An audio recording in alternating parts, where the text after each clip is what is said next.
경제 저널리스트 이완배의 경제의 속살 한 주간 종합편과 함께하겠습니다. 광고 듣고 월요일 방송부터 차례로 보내드리겠습니다.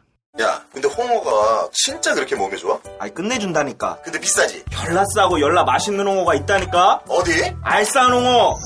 네이버 검색창에 알싸한 홍어를 검색하시고 1599-6456 전화 주문도 가능합니다.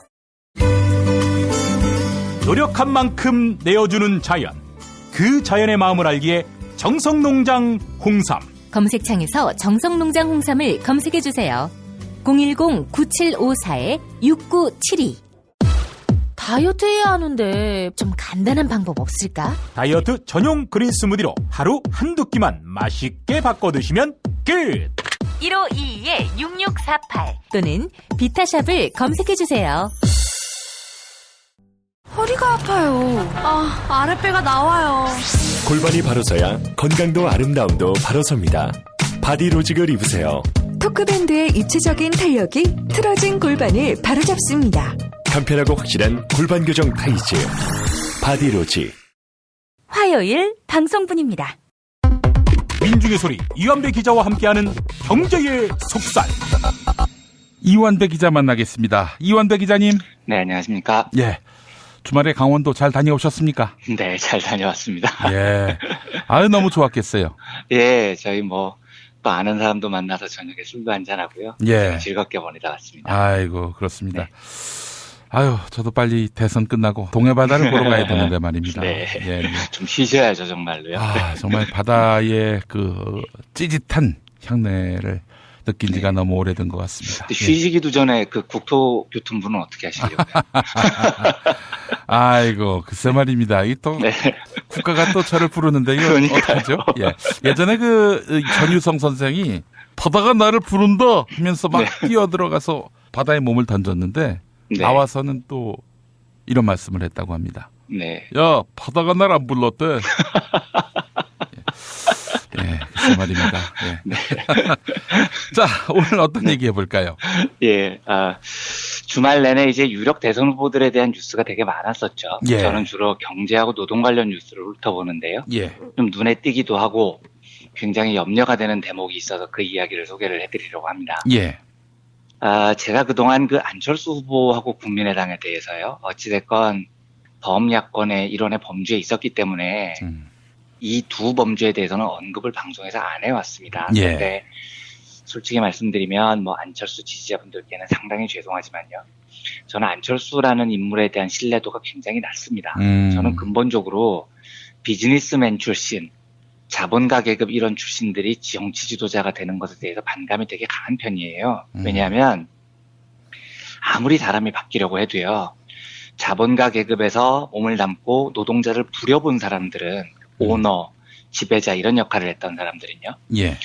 자기가 평생 쌓은 노동관이라는 걸 고치기가 거의 불가능하다는 게 제 경험입니다. 그러니까 후보자로서 노동자 정책이 친노동적이다 아니다 이걸 말씀드리려는 게 아니에요. 어차피 선거 때는 표를 얻기 위해서 정책은 친노동적으로 꾸밀 수 있습니다. 예. 근데 저는 그 사람의 인생관 자체가 친노동적이 될 수 없다는 제 경험이 강해요. 근데 제가 우선 눈에 띄었던 첫 번째 뉴스는 그 6.2일이죠. 지난주에요.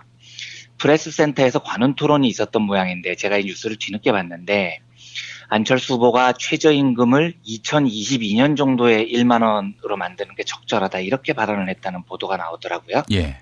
근데 다른 후보들하고 비교를 해보면 바른정당 유승민 후보하고 정의당 심상정 후보가 2년 빨리 2020년까지 최저임금 1만 원의 공약이 있고요. 문재인 후보 같은 경우는 조속한 시일 내내 1만 원 수준으로 인상해야 한다. 구체적인 시기는 지금 제시되지 않았지만 이렇게 지금 공약이 돼 있고요. 예.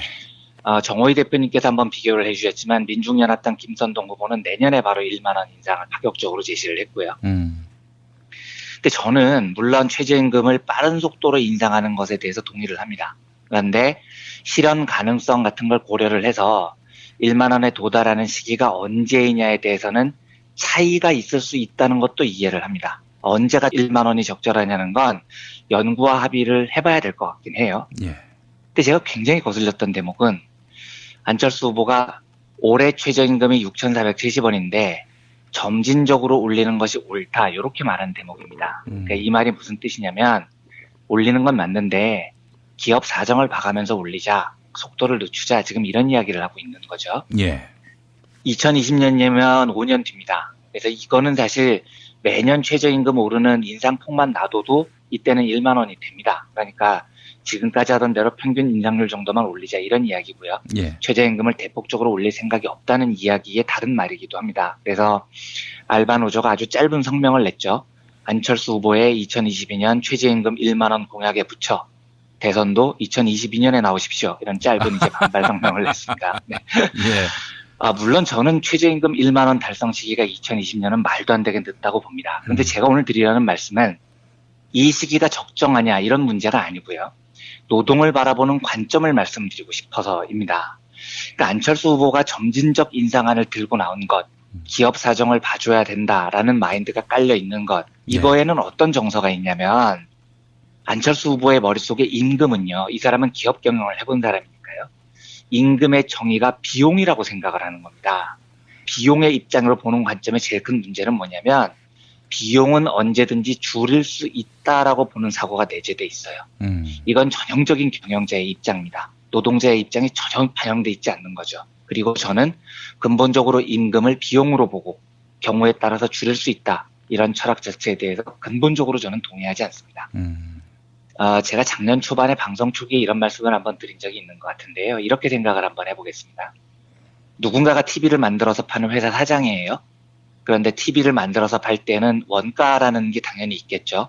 TV 한 대를 만들 때 계산을 해보니까 원가가 한 50만 원 정도 들었습니다. 그런데 시장에 내놓고 팔려고 보니까요. TV 가격이 폭락을 해버렸어요. TV를 사겠다는 수요는 거의 없고 TV를 만드는 회사들이 엄청 많으면 이제 공급이 많은 거죠. 이러면 시장 가격이 폭락하게 됩니다. TV가 남아 도니까요. 그래서 TV 가격이 30만 원대에 형성이 돼 있다고 가정을 해보겠습니다. 그러면 이 사장은 사업을 어떻게 진행을 할까요? 그러니까 만들어 파는 족족 손해입니다. 50만 원 원가 들여서 만든 걸 30만 원에 팔면 견딜 수가 없죠. 그러면 이제 이 사장은 선택을 해야 됩니다. 앉아서 망하거나 아니면은 계속 사업을 하다가 부도가 나거나 둘 중에 하나가 되는 겁니다. 예. 이게 기본적인 비즈니스의 구조입니다. 즉 원가 이하로는 제품을 팔 수 없다는 겁니다. 근데 자본가들의 이 논리를 그대로 노동자 시장에 적용을 해보겠습니다. 그러니까 지금 세상에서는 노동력이라는 것도 상품처럼 취급을 하거든요. 그래서 노동시장에서 수요와 공급에 따라서 노동력의 가격, 즉 임금을 결정을 하죠. 그러니까 요즘처럼 실업자들이 많고 일하겠다는 노동자들이 엄청 많으면 공급이 많은 거고요. 고용을 하겠다는 기업은 적죠. 이러면 노동력에 대한 수요가 적습니다. 이런 경우에는 노동력의 가격, 임금이 폭락을 하게 됩니다. 그러니까 시간당 6,470원 줘도 일하겠다는 사람이 널려 있다는 거죠. 그러니까 자본가 입장에서는 내가 왜 더 높은 임금을 줘야 되는데 뭐 이런 생각을 갖는 겁니다. 최저임금 인상에 반대하는 사람들의 논리에는 이게 깔려 있는 겁니다. 야, 시장 원리대로 해, 시장 원리대로. 노동력이 뭔데 특별 대우를 해줘. 6,470원도 많아요. 장담하는데 시간당 한 3,000원만 줘도 일하겠다는 사람 널려 있어. 이런 생각을 하는 거죠. 이게 자본가의 입장입니다. 근데 노동력을 공급하는 노동자 입장에서 한번 보십시오. 아까 말씀드렸듯이 TV 공장 사장님이 원가 이하로 TV를 팔 수 없는 것처럼요. 노동자도 노동력을 상품으로 시장에서 파는 한 원가 이하로 상품을 공급할 수는 없는 거예요. 만드는데 50만 원이 드는 TV를 30만 원에 팔면 그 공장은 부도가 나는 것처럼요. 노동력도 노동을 제공하는데 원가가 시간당 10,000원 정도 드는데 그걸 6,470원에 팔면은요. 노동자도 부도가 나는 겁니다. 노동력이라는 상품을 이렇게 한번 생각을 해보겠습니다. 노동력의 원가가 뭐겠습니까? TV 원가가 50만 원이라는 건 그 TV를 만드는 데 드는 부품, 재료, 임금 뭐 이런 게 다 포함이 되죠. TV가 TV라는 모양으로 존재하기 위해서 든 돈 모두가 원가라는 겁니다. 노동력도요 마찬가지예요. 노동력의 원가는 노동력이 노동력이라는 모양으로 존재하기 위해서 드는 돈 모두가 노동력의 원가입니다. 즉 노동자가 노동을 할 수 있는 모양으로 존재하기 위해서는 일단 삼시세끼를 다 챙겨 먹어야 됩니다. 잠도 자야 돼요. 적절한 주거 공간이 있어야 됩니다. 병들지 않아야 됩니다. 건강해야 되죠. 일터까지 갈 수 있어야 됩니다. 대중교통 비용이 있어야 된다는 얘기죠. 현대사회에서 인간의 존재 조건으로서 빠질 수 없는 커뮤니케이션 능력이 있어야 됩니다. 휴대폰 사용 비용도 있어야 돼요. 즉 노동력의 원가는 현대사회에서 그 노동자가요, 최소한 멀쩡한 사람으로 공장이나 회사까지 갈 수 있는 데 드는 모든 비용이 바로 노동력의 원가입니다. 그 사람의 삶에 필요한 비용이라는 거죠. 근데 그게 시간당 6,470원으로 되느냐는 거예요. 이게 월급으로 환산하면 130만 원 조금 넘습니다. 제가 뭐 좀 민망하지만 저희 민중해설이 월급이 대충 한 요 정도 언저리예요. 근데 애가 둘인 집안들이 되게 많습니다. 우리 구성원들 중에요. 제가 물어보지도 않아요. 130만 원으로 살 수 있냐고요. 고민할 필요조차 없는 거죠. 못 삽니다. 생계가 유지가 안 돼요. 2017년에 보건복지부가 정한 최저생계비가 이렇거든요. 1인 가구 기준으로 66만 원. 이게 최저생계비래요. 2인 가구 112만 원. 3인 가구 145만 원. 4인 가구 178만 원. 이렇게 책정돼 있습니다. 적당히 해야죠. 장난하는 것도 아니고요. 1인 가구가 66만 원이면 최저생계가 유지가 된다는 거예요. 복지부 주장으로는. 말도 안 되는 소리입니다. 최저생계비라는 게 법적 정의가 이래요. 국민기초생활보장법에 이렇게 정의가 되어 있습니다. 최저생계비란 국민이 건강하고 문화적인 생활을 유지하기 위하여 필요한 최소한의 비용, 이렇게 되어 있습니다. 물론 66만 원으로 사람이 굶어 죽지는 않습니다. 우리 국장이 많이 하는 말인데 사람이 참 굶어 죽기 힘들다고요. 그런데 최저생계비는 그 개념이 아니라니까요. 국민이 건강하고 문화적인 생활을 유지하기 위한 헌법에 보장된 최소한의 인간다운 삶을 사는 기준입니다. 그게 1인 가구가 66만 원이요. 4인 가구 178만 원이요. 말도 안 되는 소리인 거죠. 조 돈을 받고 살아가려면 4인 가구 기준으로는 삼시세끼 라면만 먹어야 돼요. 지하 단칸방에서 살아야 되고요. 애들 학교 준비물도 못 사줍니다. 이게 적정한 노동력을 존재케 하는 원가라고 주장을 할 수 있습니까? 말도 안 되는 소리죠. 만약에 2인 가구로 130만 원 정도 최저임금 적용하면 월급이 130만 원인데요. 2인 가구 이상부터는 130만 원으로는 가구 유지가 거의 불가능할 겁니다. 그래서 대부분 야근을 하거나 초과 근무를 하거나 가족으로부터 지원을 받아야 됩니다. 그래야지 살아있는 거죠. 이 말은 아까 말씀드렸듯이 TV회사 사장님이 TV를 원가 이하로 팔 수 없는 것처럼 대부분 최저임금 노동자들이 원가 이하의 노동력을 팔고 있다는 얘기고, 그리고 원가 이하로 TV를 파는 회사가 부도가 나는 것처럼 원가 이하로 노동력을 팔아야 하는 노동자들도 부도가 나야 됩니다. 그리고 사람이 부도가 난다는 건 어떤 의미냐면 정상적인 노동자로서 생을 포기한다는 뜻이죠. 실제로 한국은 OECD 자살률 11년째 부동의 1위 국가입니다. 작년 9월 27일 통계청이 발표한 통계를 보니까 2015년에 자살로 세상을 떠난 사람 숫자가 무려 13,513명이에요. 매년 13,000명이 넘는 사람이 원가 이하로 노동력을 팔다가 부도가 나서 목숨을 끊습니다. 실제로 자살 사유의 제일 큰 이유가 경제적인 이유거든요. 근데 이 더 처참한 수치가 뭐냐면요. 자살로 목숨을 잃은 사람이 13,000명인데 이 숫자도 어마무시한 거예요. 그런데 실제로 자살을 시도하는 사람 숫자는요. 15에서 30만 명 정도입니다. 자살을 계획하는 사람은요. 무려 200만 명이에요. 그리고 자살을 생각해 본 사람은요. 무려 500만 명입니다. 인구의 10분의 1이 자살을 생각하면서 살아요. 그리고 말씀드렸듯이 자살의 압도적인 이유는 경제입니다. 제가 지어낸 이야기가 아니에요. 보건복지부 발표가 이렇습니다. 최저임금 문제는 그 최저임금으로 생계의 원가를 마련 못해서 죽음으로 내몰리는 그 노동자 개인의 문제로 그치지 않습니다. 예를 들어서 4인 가구 기준이면요. 기본적으로 생계비 마련이 안 되면 가족들 동반 자살 문제가 있어요. 예. 아무것도 모르는 아이들이 같이 죽는 경우가 생깁니다. 또 최저임금을 받는 사람이 청년이다. 이런 경우에는요.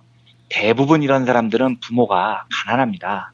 그런데 어느 부모가 자식이 굶어 죽는 걸 보고 싶겠어요. 그러니까 대도시에서 월세 살면 관리비까지 아무리 지하방이라도 주거비만 한 50 나오는데요.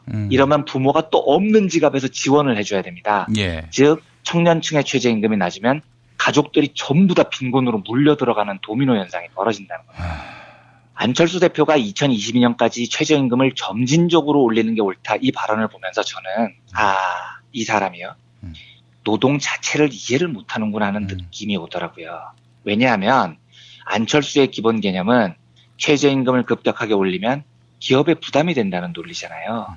그러니까 기업을 노동자의 생명과 동일시하거나 기업을 더 높은 인격체로 바라봐요.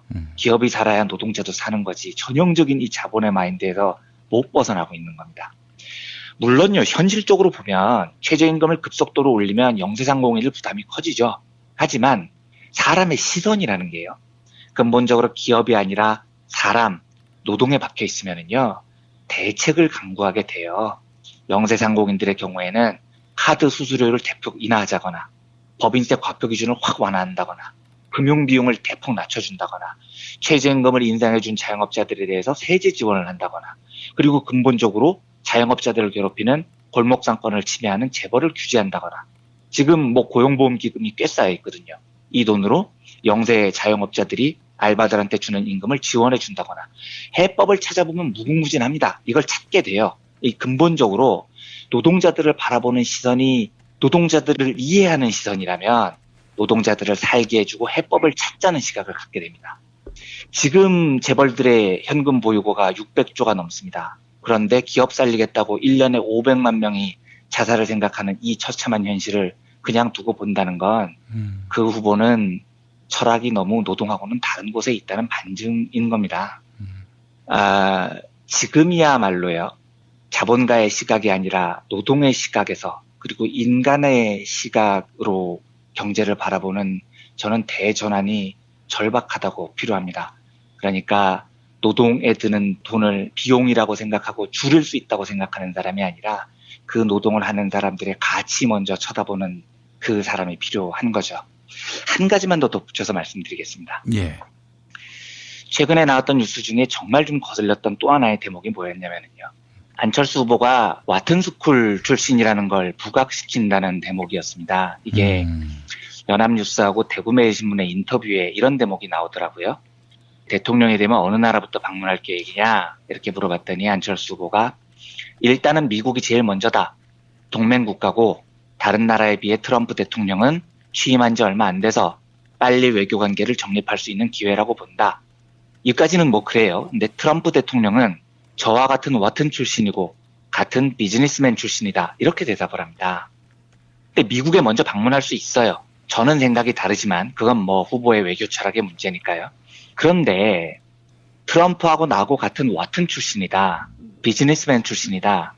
이렇게 강조하는 대목이 저는 굉장히 불편했습니다. 이 와튼 스쿨이 뭐냐면 MBA라고 하죠. 경영학 석사 과정인데요. 미국에서 이 MBA 과정 중에 제일 유명한 곳 중에 한 곳입니다. 펜실베이니아 대학의 MBA를 와튼이라고 부르는데요. 이 와튼 스쿨은 그야말로 그 세계 자본가들의 정점에 서 있는 학문회장 같은 곳이에요. 그래서 이 와튼 출신들은 와튼에 대한 자부심이 굉장히 강합니다. 미국에서도 유난히 와튼 출신들이 동문회를 많이 가져요. 그러니까 핵심 자본가들의 학벌 네트워크 같은 곳이죠. 근데 제 말은 와튼에서 공부할 수 있는데요. 한 나라의 지도자가 될 사람이 나 와튼 출신이야. 나 트럼프하고 동문이야. 나 비즈니스맨이야. 이러는 사람이요. 자본가의 시각으로 세상을 보는 틀을 과연 벗어날 수 있을까라는 의구심이 지워지지 않더라고요. 이 한국에서도 와튼스쿨 동문회가 되게 유명해요. 자기들끼리 은밀하게 모이는데 진짜 이 사회에 잘 사는 금수저들끼리 모여가지고 지들끼리 여는 동문회입니다. 그래서 자부심이 쩝니다. 한국에 열리는 와튼 동문회가 1년에 한 10번 정도 열린다고 알려져 있는데요. 별명이 MBA의 해병전우회예요. 그만큼 이 사람들이 끈끈합니다. 그래서 한국에서 해병전우회를 불리는 이 와튼 동문회 멤버들이 누구냐? 구본골 LG 패션 회장, 신현성 티켓몬스터 대표. 이 신현성 씨가 그 유명한 박정희 시절에 김기춘하고 유신헌법을 만들었던 그 신직수 손자거든요. 예. 그리고 박창구 웅진케미탈 대표. 이런 사람들이 와튼 동문회 멤버들입니다. 그런데 안철수 후보는 대통령 후보로 나와서 스스로 나 와튼 출신이야. 나 트럼프하고 동문이야. 자랑스럽게 이러고 다니는데 이게 무슨 뜻이겠습니까? 이런 사람은 노동을요. 노동자의 처지를 이해할 수 없는 위치에 있다는 뜻입니다. 예. 절대로 자본가의 마인드에서 못 벗어나요. 부디 다음 대통령이요.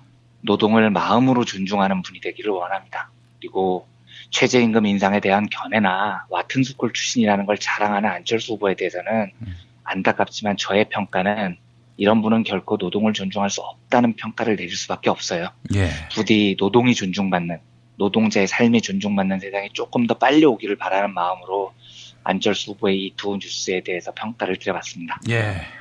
아이고 참 우리가 왜 정권 교체를 해야 하는지, 왜 촛불 혁명을 해야 하는지. 그렇죠. 네.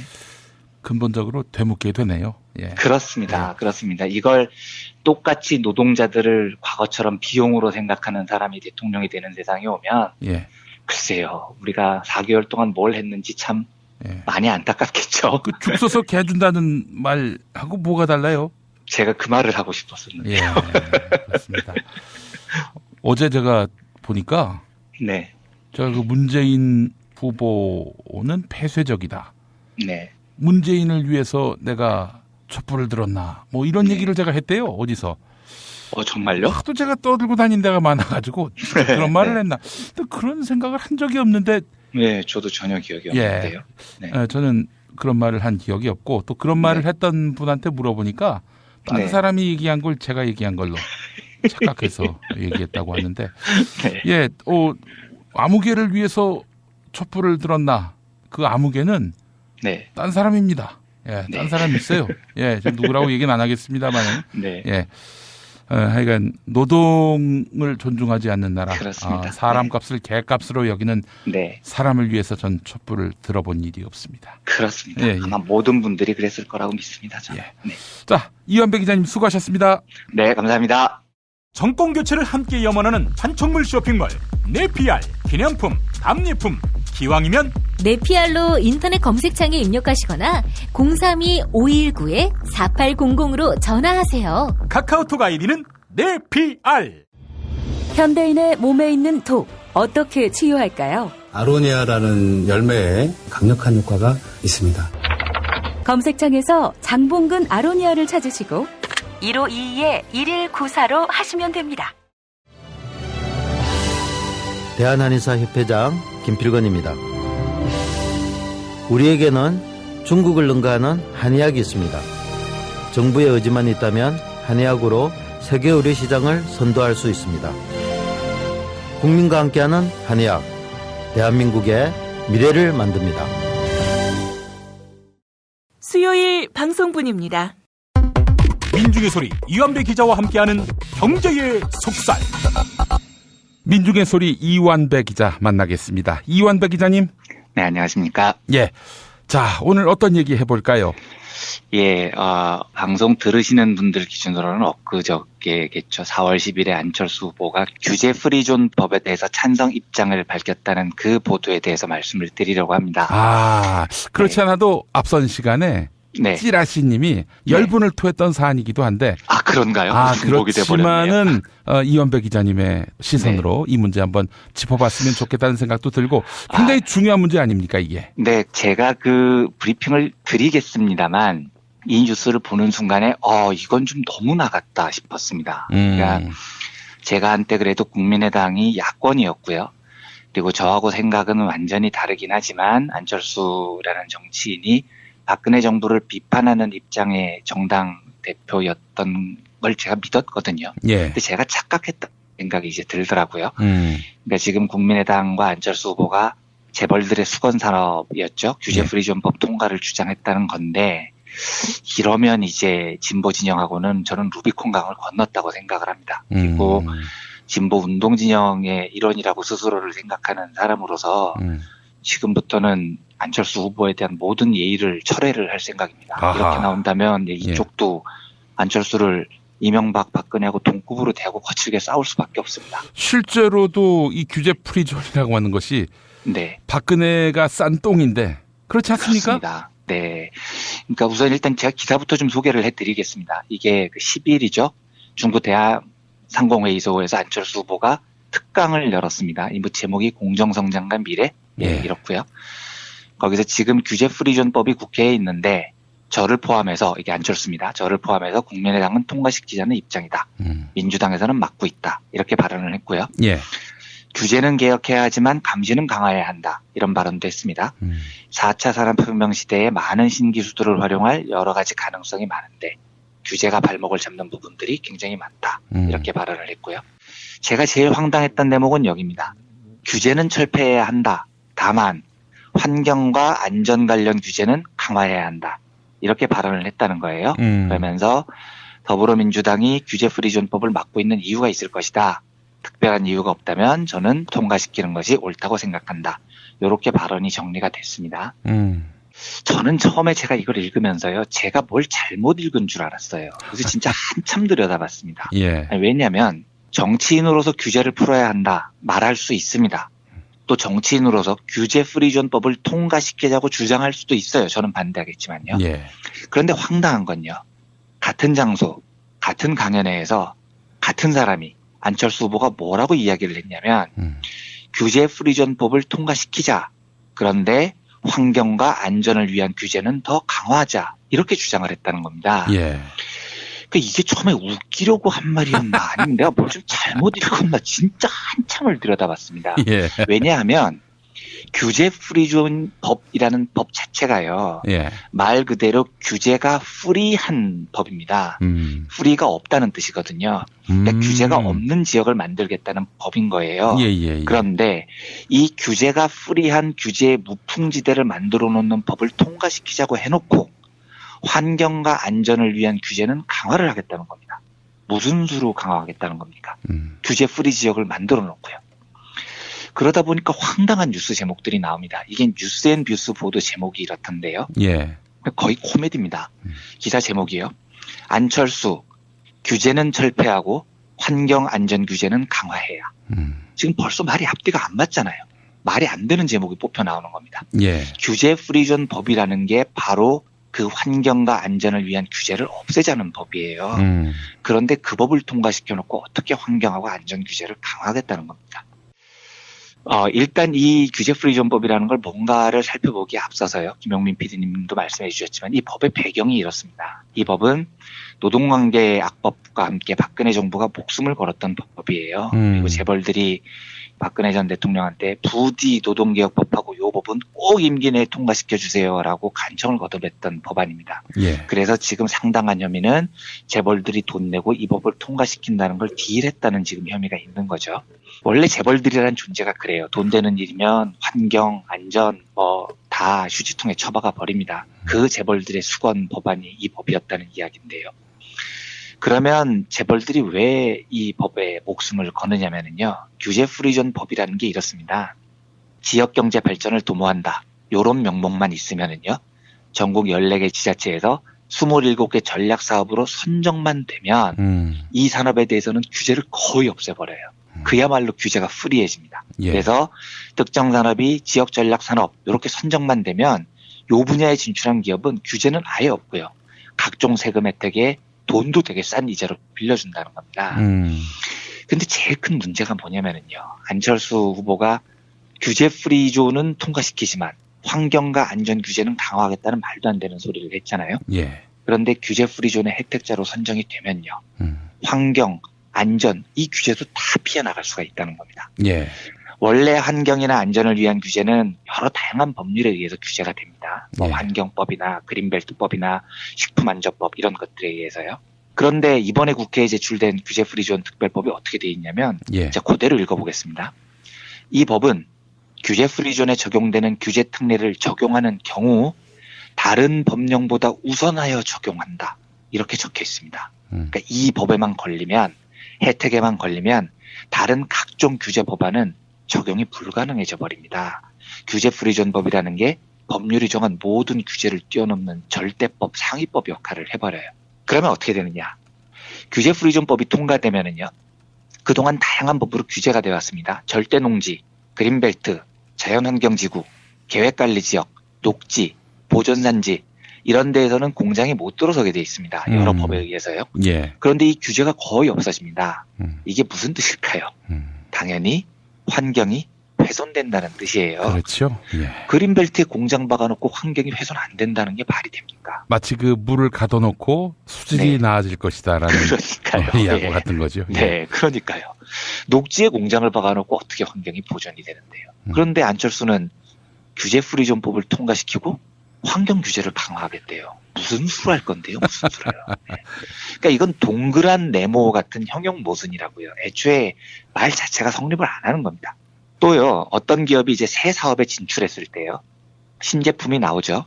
그러면 이 제품이 안전하냐 안 안전하냐, 이 안전성을 보통 누가 검증하냐면요, 당연히 여러 법률에 의해서 국가가 검증을 합니다. 그런데 규제 프리존법이 통과되면 기업 실증 특례라는 되게 황당한 제도가 있습니다. 이거 복잡해서 제가 자세히는 설명 안 드리겠지만 자세히 아실 필요도 없는데 간단히 말씀드리면 이래요. 신제품을 기업이 만들었는데 그 안정성을 누가 입증하느냐? 기업이 스스로 입증하게 한다는 겁니다. 근데 이러면은요, 이게 무슨 뜻이겠습니까? 당연히 국민 안전이 위협받는다는 뜻입니다. 예. 가습기 살균제 사건 우리 봤잖아요. 그 당시에 기업들이 실험을 안 한 게 아니잖아요. 실험을 했는데 자기들한테 불리하게 나온 결과는 싹 감췄잖아요. 그것 때문에 몇 명이 죽었습니까? 그런데 제품의 안전성을 기업들에게 맡긴다는 거예요. 그리고는 안전에 대한 규제는 강화하겠다는 게 안철수의 얘기입니다. 무슨 수로 하겠다는 건데요? 무슨 수로요? 한 가지만 더 예를 들겠습니다. 규제 프리존법에는요, 의료법도 건드리는 대목이 있습니다. 만약에 규제 프리법을 적용받잖아요? 그러면 원래 병원에서는 이제 부대 사업을 합니다. 뭐 장례식장, 식당, 뭐 건강보조식품 이런 걸 하는데 예. 다 돈벌이를 위한 거죠. 그런데 이런 돈벌이 사업을 할 때는 당연히 의료법의 규정을 받게 돼 있습니다. 규제를요. 왜냐하면 이게 보험이 적용이 안 되는 분야니까요. 이걸로 병원들이 막 무분별하게 돈벌이를 하면 환자들에게 막심한 피해가 가죠. 보통 환자들은 의사가 그거 하세요 하면 겁나서 다 하니까요. 그래서 병원이 환자들 상대로 과도한 돈벌이를 하지 말라, 이렇게 규제가 돼 있습니다. 그런데 규제 프리존법에 따르면 지역전략 산업 여기에만 선정이 되면은요, 의료법에도 규정을 안 받게 돼 있습니다. 그러니까 시도가 허락만 하면, 조례만 고치면은요, 병원들이 5만 부대 사업을 다 할 수 있게 만들어놨어요. 이러면 어떻게 되느냐? 병원에서 건강식품도 팔고요, 보조식품도 팔고요, 의료보험에 적용 안 되는 5만 건강사업도 하고요. 다 규제 프리존법에 의해서 할 수 있습니다. 이게 뭐냐면 결국은 병원 영리사업을 무한정 늘리는 거고, 결국은 영리병원을 도입하겠다는 거죠. 병원에게 돈벌이의 기회를 주겠다는 겁니다. 하나만 더 예를 들겠습니다. 프리존법 65조에 이런 게 있습니다. 규제 프리존 내 지역 전략 산업과 관련하여 공중위생관리법 제8조에 따라 미용업을 개설한 자 및 제2조 사망에 따라 미용업을 개설한 법인은 같은 법 제4조 사항에도 불구하고 보건복지부 장관이 정하는 바에 따라 의료기기법 제2조에 따른 의료기기 중 인체에 미치는 영향이 적은 의료기기를 사용할 수 있다. 길어서 좀 복잡하죠. 쉽게 이야기를 하면 미용업자들이요, 규제 프리존에 적용을 받으면 의료기기를 사용할 수 있게 해준다는 겁니다. 아니 근데 미용업자가 의료기기를 왜 사용을 합니까? 의사라가 왜 우리나라에서는 면허제도인데요. 제가 의사들의 기득권을 인정하자는 게 아니고요. 의사에게 면허를 주는 이유는 국민 건강에 대해서 전문 지식이 있는 자만이 사람의 생명을 다룰 수 있게 하도록 하기 때문입니다. 예. 그런데요, 규제 없앤다고요, 미용업자들에게 의료기기를 사용하도록 허용을 하면은요, 무면허 진료 행위 하라는 거랑 뭐가 다릅니까? 쌈마이 의사들 만드는 겁니다, 미용업자들에게. 그리고 이게 뭘로 번지겠어요? 예. 결국은 불법 미용 시술로 번질 수밖에 없는 겁니다.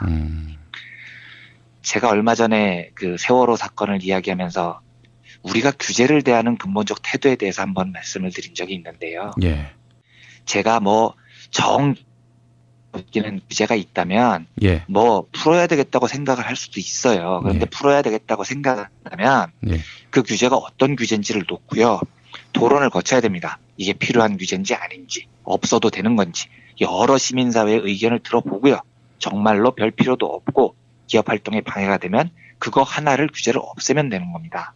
근데 규제 프리존법이라는 건 그런 거 다 닥치고요, 예. 그냥 규제라는 걸 통째로 다 없애겠다는 발상이에요. 근데 안철수 후보가 이걸 지금 찬성한다는 겁니다. 이건 뭐냐면 그냥 재벌 따까리 되겠다는 이야기인 겁니다. 네.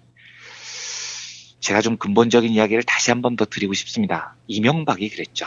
예. 비즈니스 프렌들리 한다고요. 예. 규제들 다 뽑아버린다고 했죠. 네. 그래서 무슨 일이 벌어졌나요? 기업들 돈 벌어준다고 고용 규제를 완화했습니다. 무슨 일이 벌어졌냐면 비정규직이 쏟아졌습니다. 유통기업들 돈 벌어준다고 규제 풀어줬죠. 대형마트 진출 규제도 풀었습니다. 무슨 일이 벌어졌습니까? 골목 상권이 아작이 나버린 겁니다. 이제는 재벌들이 떡볶이, 김치, 순대도 만들어요. 선진금융 받아들이면서 금융규제 완화했습니다. 뭔 일이 벌어졌습니까?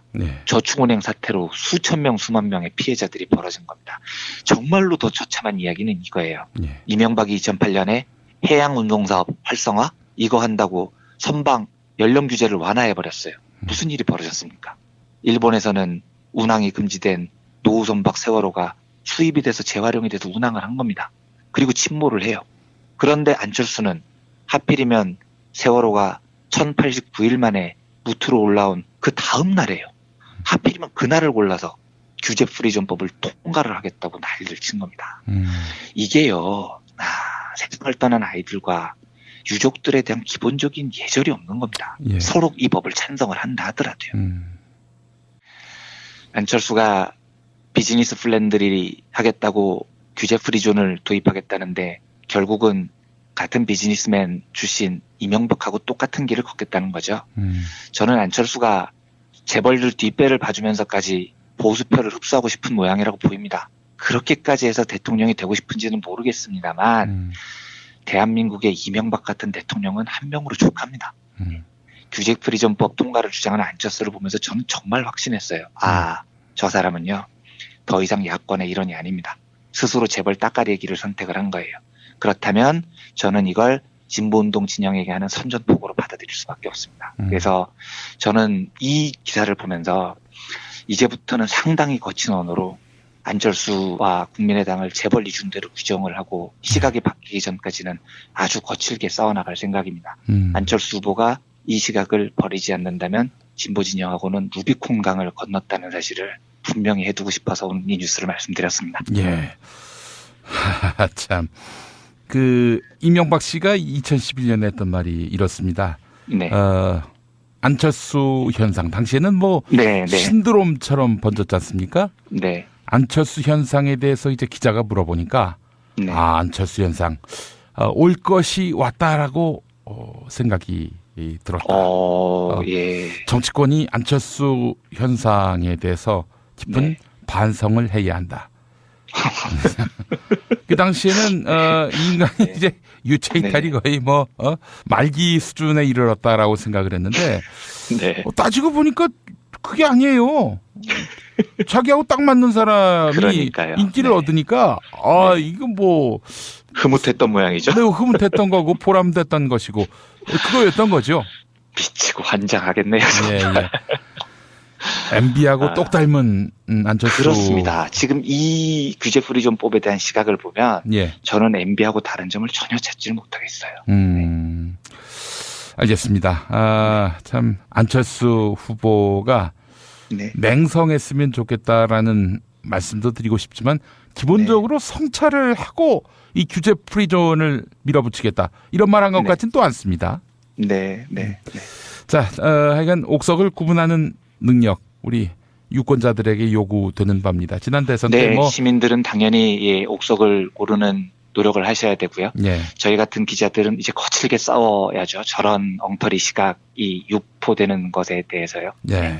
아니 한마디로 얘기해서 그냥 포장 분칠된 모습 그대로 대통령으로 뽑았다가 우리가 무슨 봉변을 당했습니까? 그러니까요. 9년 동안요.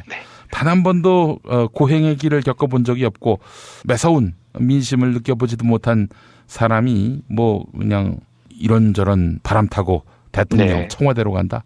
아이고 그건 노땡큐입니다 정말. 네, 이제 그만입니다. 이제 그만. 알겠습니다. 이완배 기자님 오늘 말씀 잘 들었습니다. 네, 감사합니다.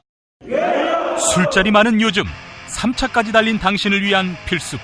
전창걸의 새싹 땅콩차. 이제 속쓰림은 잊으세요. 070-8635-1288 070-8635-1288 깨끗한 국내산 닭만 씁니다. 그래서 최고의 맛 킹 닭갈비. 국내 최초 짜장맛, 파스타맛 킹 닭갈비도 출시됐습니다. 전화 주문은 032-556-3770. 032-556-3770. 안녕하세요. 내가 중고차를 사고 파는 조광래 중고차 1800-9538 고맙습니다. 목요일 방송분입니다. 민중의 소리 이완배 기자와 함께하는 경제의 속살. 이완배 기자 나와 계시죠? 네, 안녕하십니까? 예.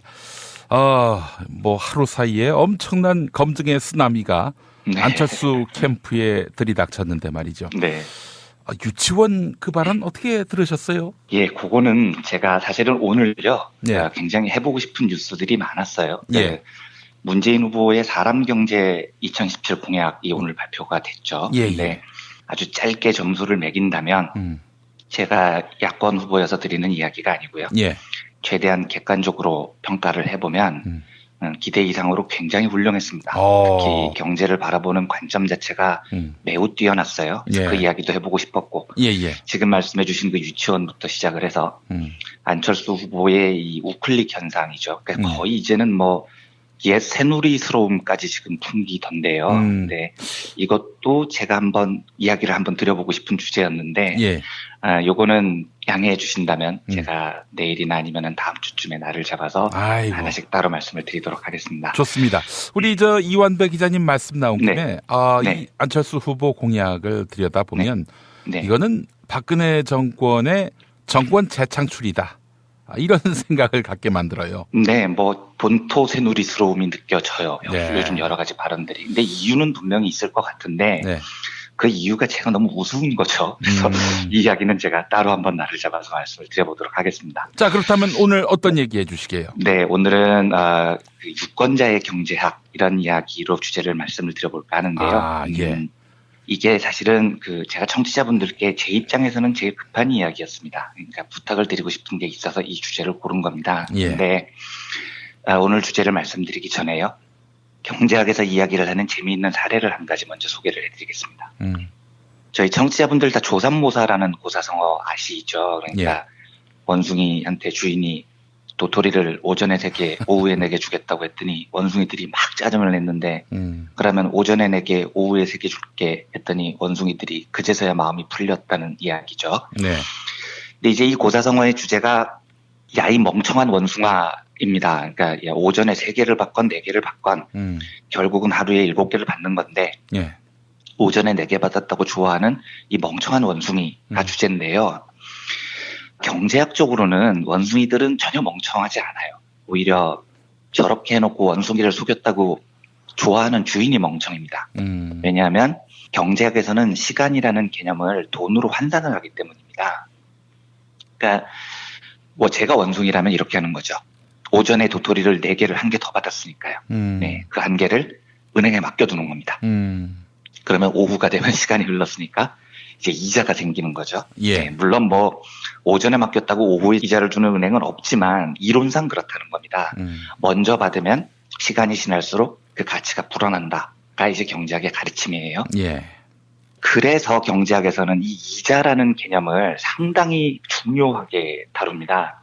그러니까 오늘 내가 수중에 10만 원이 있다는 건 내일 10만 원이 있는 사람보다 더 부자가 되는 겁니다. 시간 개념이 있기 때문에요. 예. 그래서 이 이자라는 걸 어떻게 정의하냐면 물건을 만들어서 파는 행위는 물론 부라는 걸 창출을 하죠. 그런데 내가 지금 돈을 쓰고 싶은 것을 참는 행위, 이것도 경제학적으로 부를 만들어낸다고 경제학에서 해석을 해요. 그러니까 제가 지금 10만 원이 있어요. 지금 막 뭘 사고 싶습니다. 그런데 그걸 참아요. 그러면 그게 부를 창출한다는 겁니다. 내가 10만 원 쓰고 싶은 걸 참고 은행에 맡기면 지금 그 10만 원이 정말 필요한 사람에게 그 돈을 빌려줍니다, 은행이.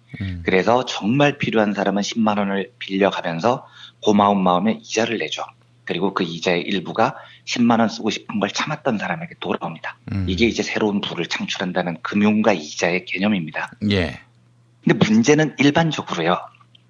사람들이 인내를 하면 쓰고 싶은 걸 참으면 이자, 즉 돈이 생긴다는 걸 알고 있는데 대부분의 경제적 주체들이 그 인내하는 걸 싫어한다는 겁니다. 이게 말처럼 쉽지가 않아요. 그래서 실제로 그 유명한 행동경제학자 중에 리차드 탈러라는 사람이 있는데요. 예. 이 탈러가 사람들을 모아놓고 실험을 합니다. 자, 지금 15달러를 줄게. 우리 돈으로 한 15,000원 정도 된다고 치고요. 쓰고 싶지? 그런데 이걸 참으면 미래에 더 큰 보상을 해줄게. 자, 얼마의 보상을 주면 너는 참을래? 이렇게 물어보고 실험 결과를 모집을 합니다. 예. 근데 사람들 대답이 어떻냐면요. 15,000원 정도를 이제 쓰는 걸 참는데 이 고통을 감수를 하는데 진짜 어마무시한 대가를 요구를 해요. 어떤 요구냐면 15달러 지금 쓰는 걸 참으면 한 달 뒤엔 최소한 20달러는 돌려받아야 되겠다. 이렇게 주장을 합니다. 예. 만약에 1년을 참으라면 나는 50달러는 돌려받아야 되겠어. 10년을 참으라고 한다면 100달러는 받아야 되겠어. 이런 답들이 나온 겁니다. 예. 근데 이게 경제학적으로 얼마나 황당한 대답이냐면요. 우리 돈으로 15,000원을 빌려줬는데 한 달 뒤에 2만 원을 돌려달라는 요구는 월 이자율을 33%로 쳐달라는 얘기예요. 예. 근데 지금 은행 대출 금리도 연 2에서 3%잖아요. 예. 근데 이걸 월 33%를 달라고 하는 건 칼만 안 들었지 날강도인 겁니다. 이 사채 이자율도 연 25%인데 예. 월 33%를 달라는 게 얼마나 황당한 요구입니까? 예. 1년을 참아라. 그럼 50달러를 내놔라. 이런 거죠. 연 이자율이 230%입니다. 연 이자율 2% 시대에 230%를 달라고 하는 건 진짜 뻔뻔스러운 요구인 겁니다. 예. 그런데 대부분 사람들은 이런 요구를 태연하게 합니다. 이 말은 그만큼 15달러를 지금 쓰고 싶은 욕구를 참는 게 쉽지 않다는 거죠. 그리고 사람들은 미래에 돌아올 보상에 비해서 지금 하고 싶은 걸 마음껏 하는 게 인간의 본성에 가까워요. 그래서 대부분 사람들은 미래를 대비하기보다 현재를 즐기고 싶어 합니다. 예. 2010년대 초반인가요? 그 우리나라에서 되게 인기 있었던 책이었는데 마시멜로 이야기라는 책이 한 300만 부 뭐 이렇게 나왔다고 하더라고요. 예. 근데 그 책의 저자가 그 유명한 동기 유발 강사라는 직업을 가진 그 호아킴 대 포사다라는 사람인데요. 그 책의 주제는 사실 좀 뻔해요. 뭐 인내는 특별한 내일을 만든다. 오늘의 기쁨에만 너무 만족하지 마라. 뭐 이런 얘기인데 그 책에 보면 이런 대목이 나옵니다. 제가 이걸 되게 인상 깊게 읽었어요. 조너선이라는 성공한 사업가의 입을 빌려서 나온 얘기인데 조너선 회장이 4살 때요. 아주 어렸을 때 스탠퍼드 대학교에서 진행한 그 실험에 참여를 했다는 거예요. 실험의 참가자들이 전부 백인 중산층 가정의 4살 먹은 아이들이었고요. 653명이 실험에 참석을 합니다. 이게 유명한 그 스탠퍼드 마시멜로 실험이라는 겁니다. 아이들한테 어떻게 얘기를 하냐면 마시멜로를 하나씩 줘요. 그리고 15분만 참으면 상으로 1개를 더 주겠다. 이렇게 설명을 합니다. 충분히 설명을 해줘요. 15분만 참아라. 그랬더니 어떤 결과가 나타났느냐. 거의 절반 정도는 15분만 참으면 마시멜로가 하나 더 생기는데 그냥 먹어버립니다. 예. 물론 참는 아이들도 있고요. 단 15분만 참으면 되는 것을 못 참는 아이들이 너무나 많았다는 걸 보여주는 실험 결과인데 놀라운 건요. 스탠퍼드 대학교 실험팀이 10년 뒤에 이 아이들의 삶을 다시 추적을 해봐요. 그랬더니 어떻게 되냐면 마시멜로의 유혹을 참아낸 아이들이요. 마시멜로를 꼴까닥 먹은 아이들보다 훨씬 더 스트레스를 관리하는 능력이 뛰어난 청소년으로 자랐다는 겁니다. 그리고 사회적 관계에서도 긍정적인 평가를 더 받고요. 반면에 눈앞에 마시멜로를 먹어치웠던 아이들은 굉장히 쉽게 짜증을 내고 친구들과도 싸우고 이런 아이들로 컸다는 거예요. 그래서 인간의 성공 여부는 미래를 위해서 인내할 수 있느냐 없느냐 이 차이가 결정적인 결과를 가져온다. 뭐 그게 이 마시멜로 이야기의 주제입니다. 실제로 심리학에서는 그 만족지연 이론이라고 부릅니다. 내가 지금 누릴 만족을 뒤로 미룰 수 있느냐, 지연시킬 수 있느냐, 이게 굉장히 사람의 성패에 중요한 열쇠를 가져온다고 가르치고요. 경제학에서도 마찬가지죠. 지금 쓰고 싶은 욕구를 참을 수 있다면 미래에는 이자라는 보상이 주어진다라고 가르치는 겁니다. 그러면 이제 오늘 진짜로 말씀드리고 싶었던 주제로 돌아가 보겠습니다. 9년이라는 긴 시간 동안 우리가 이명박근혜의 폭정과 난정을 겪었죠. 그러면서 나라가 정말 개판이 됐습니다. 예. 그리고 2천만 명이 넘는 시민들이 넉 달 동안 촛불을 들었던 건 이 지긋지긋한 보수 정부를 끝내고 시민들을 위한, 민중들을 위한 정권을 이제 세우기를 바랐던 겁니다. 그리고 이제 그 본선 대진표가 다 완성이 됐어요. 예. 민주당의 치열했던 선거도 끝났죠. 그리고 실제로 이제 제가 하는 SNS, 페이스북 친구분들은 지지 성향이 굉장히 다양하거든요. 예. 문재인 후보 지지자분도 있고, 안희정 지사 지지자분도 있고, 예. 이재명 시장 지지자분도 있습니다. 저 같은 홍준표 지지자도 있는 거 아닙니까? 네, 그렇죠. 그러고 보니까 정말 제가 다양한 친구분들을 가지고 있군요. 그렇습니다. 네. 예. 네. 그런데 최근에 제 패친 분 중 한 분이 이런 뉘앙스의 글을 남기셨더라고요. 타임라인에요. 이분은 문재인 후보를 지지하시지 않았어요. 제가 알기로요. 근데 어떤 글이냐면, 그래, 너희들이 이겼다. 그러니까 이제 좀 그만 좀 해라. 나도 지금 문재인 후보 찍으려고 엄청나게 감정을 조절하고 있는 중이다. 그러니까 그만 건드려라. 뭐 이런 글을 이제 올리셨더라고요. 예, 예. 제가 특정 후보 지지자분들을 일반화해서 말씀드리려는 것도 아니고요. 경선에서의 민주당 경선에서의 치열함을 다시 복귀해보자고 드리는 말씀도 아닙니다. 네. 제가 오늘 드리고 싶은 말씀은 이번 대선은요, 어쩌면 지지자들의 만족지원 능력 그리고 인내력에서 승부가 날 가능성이 높다는 느낌이 들어서 이 이야기를 드리는 겁니다. 경선 때부터 문재인 후보를 지지하셨던 저희 청취자분들 계시죠. 그리고 그분들이 지금 당장 하고 싶은 이야기들이 얼마나 많으시다는 걸 진심으로 제가 잘 알고 있습니다. 그리고 노무현 대통령께서 억울하게 돌아가신 뒤에 문재인 후보를 지지하시는 분들의 가슴의 상처가 얼마나 크다는 것도 저는 정말 잘 알아요. 그리고 오랫동안 언론과 사회의 오피니언 리더라는 그룹들이 문재인 후보와 그 지지자들을 어떻게 대했는지도 충분히 이해합니다. 네. 그런데 이번 선거에서는요, 그 감정과 분노를 지지자분들께서 얼마나 지혜롭게 인내할 수 있느냐가 어쩌면 선거의 승패를 갈 수도 있어요. 예. 왜냐하면 문재인 후보는 치열했던 민주당 경선을 뚫고요. 제1야당에 그리고 지금으로서는 가장 집권 가능성이 높은 정당의 후보가 됐기 때문입니다. 그러니까 즉 현재까지의 경선 과정에서는요. 문재인 후보가 승자예요. 그렇다면 패자 후보를 지지했던 지지자들은요. 제가 여기서 야 니들이 먼저 시비 걸었잖아. 네가 뭐 이런 얘기를 드리려는 게 아닙니다. 예. 모든 지지자들은 자기가 지지했던 후보가 대통령의 꿈을 접어야 할 때요. 힘이 듭니다. 그리고 괴로워요. 그렇다면 이 상황에서 네. 누가 인내를 해야 되느냐라는 겁니다. 예. 정치자분들께서 동의하실지 안 하실지 모르겠지만요. 저는 인내는 승자의 몫이라고 생각을 해요. 그러니까 지금 하고 싶은 이야기가 있고 지금까지 당한 억울함도 표현하고 싶고 하지만 그래도 내가 지지하는 후보의 승리를 위해서라면요. 그게 미래의 가치죠. 미래의 가치를 위해서는 현재를 인내해야 된다고 저는 생각합니다. 그리고 함께 갈 수 있는 사람들에게 승자의 지지자분들께서 따뜻한 위로를 건네셔야 됩니다. 그리고 겸손한 연대의 부탁을 할 줄 알아야 된다고 저는 믿습니다. 그런 애티튜드를 가진 지지자만이 정말로 자기가 지지하는 후보를, 그러니까 문재인 후보죠. 문재인 후보를 당선시킬 수 있는 현명한 지지자가 되는 겁니다. 예. 제가 다시 말씀드리지만요. 문재인 후보를 지지하셨던 많은 분들이 오랫동안 당했던 억울함을 이해 못하는 게 아니에요. 그리고 인간은 아까도 제가 여러 차례 실험과 경제학의 이론에서 소개해드렸듯이 지금의 감정을 표출하는 것을 미래를 위해서 참는 것보다 선호를 합니다. 그게 인간의 본능이죠. 하지만 내가 원하는 세상을 얻기 위해서 보다 현명한 행동은요.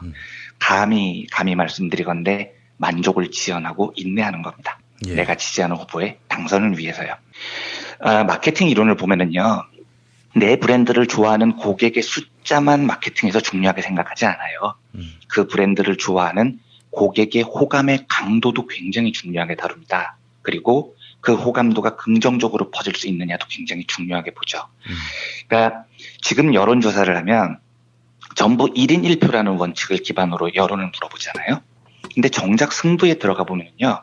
같은 1인 1표지만 어떤 후보의 지지자들은 그냥 한 표인데 어떤 후보의 지지자들은 10표의 몫을 하는 경우가 있습니다. 예. 그래서 주변 지지자들을 끌어들이고 매력적인 지지자가 돼서 지지를 확산시킵니다. 이러면 이런 분들의 한 표는 한 표가 아니에요. 10표가 됩니다.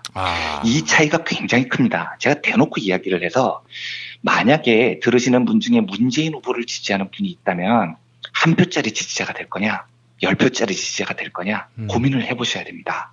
당연히 10표짜리 매력적인 지지자가 되는 것이 정말로 문재인 후보를 돕는 길인 거죠. 그래서 나와 의견이 다른 사람이 있어도 안희정 후보를 지지했던 분이 있어도 이재명 시장을 지지했던 분이 있어도 관계를 끊지 않고요. 그러니까 뭐 패절이나 트위터 블락하지 마시고요. 설득하고 부탁을 하는 겁니다. 그래서 사람들의 마음을 돌릴 줄 아는 만족 지연의 인내력이 강한 지지자들이 문재인에게 더 많으냐 안철수에게 더 많으냐가 저는 이번 선거의 승패를 가를지도 모르는 요소라고 생각이 듭니다. 하나만 더 말씀을 드리겠습니다. 시코, 자본주의 러브스토리 뭐 이런 그 다큐멘터리 영화로 유명한 마이클 무어 감독이요. 제가 한번 소개를 해드린 적이 있었는데요. 굉장히 진보적인 사람이죠. 실제로 지난 그 대선에서는 버니 샌더스를 열렬히 지지를 했습니다. 근데 작년 7월쯤인가 이 힐러리가 후보로 확정된 다음에 버니 샌더스가 이렇게 예상을 해요. 이번 대선은 트럼프가 이긴다. 그때는 다들 비웃음을 샀죠. 설마 트럼프가 이기겠냐고. 그런데 마이클 무어의 예상이 맞았습니다. 근데 이 7월쯤에 이 무어의 예상이 왜 트럼프가 되는지에 대해서 5가지로 이유를 설명을 했는데 그 중에 하나가 이런 게 있습니다. 그걸 제가 그대로 읽어보겠습니다. 예. 버니의 지지자들이 클린턴에게 투표하지 않을 거라고 조바심 내지는 말아라. 그러니까 이제 무어 자기를 얘기를 하는 거죠. 샌더스 지지자들이요. 우린 클린턴 찍을 거야. 찍는다고. 설문조사에 의하면 이미 올해 클린턴에게 투표하겠다는 샌더스 지지자들은 2008년 경선에서 힐러리를 찍었다가 대선에서 오바마를 찍은 사람들보다 숫자가 더 많다. 그러니까 그건 문제가 되지 않는다. 문제는 평균적인 버니 지지자들이 투표일에 썩 내켜하지 않으면서 힐러리에게 표를 주러 투표소에 갈 것이지만 이것이 우울한 투표가 될 것이라는 점이다. 즉 다른 유권자들을 5명 더 끌고 투표소에 가지 않는다는 뜻이다. 선거를 한 달 앞두고 10시간 자원봉사를 하지 않는다. 왜 힐러리에게 투표하냐고 물었을 때 결코 신이 나서 대답하지 않는다. 이렇게 적습니다.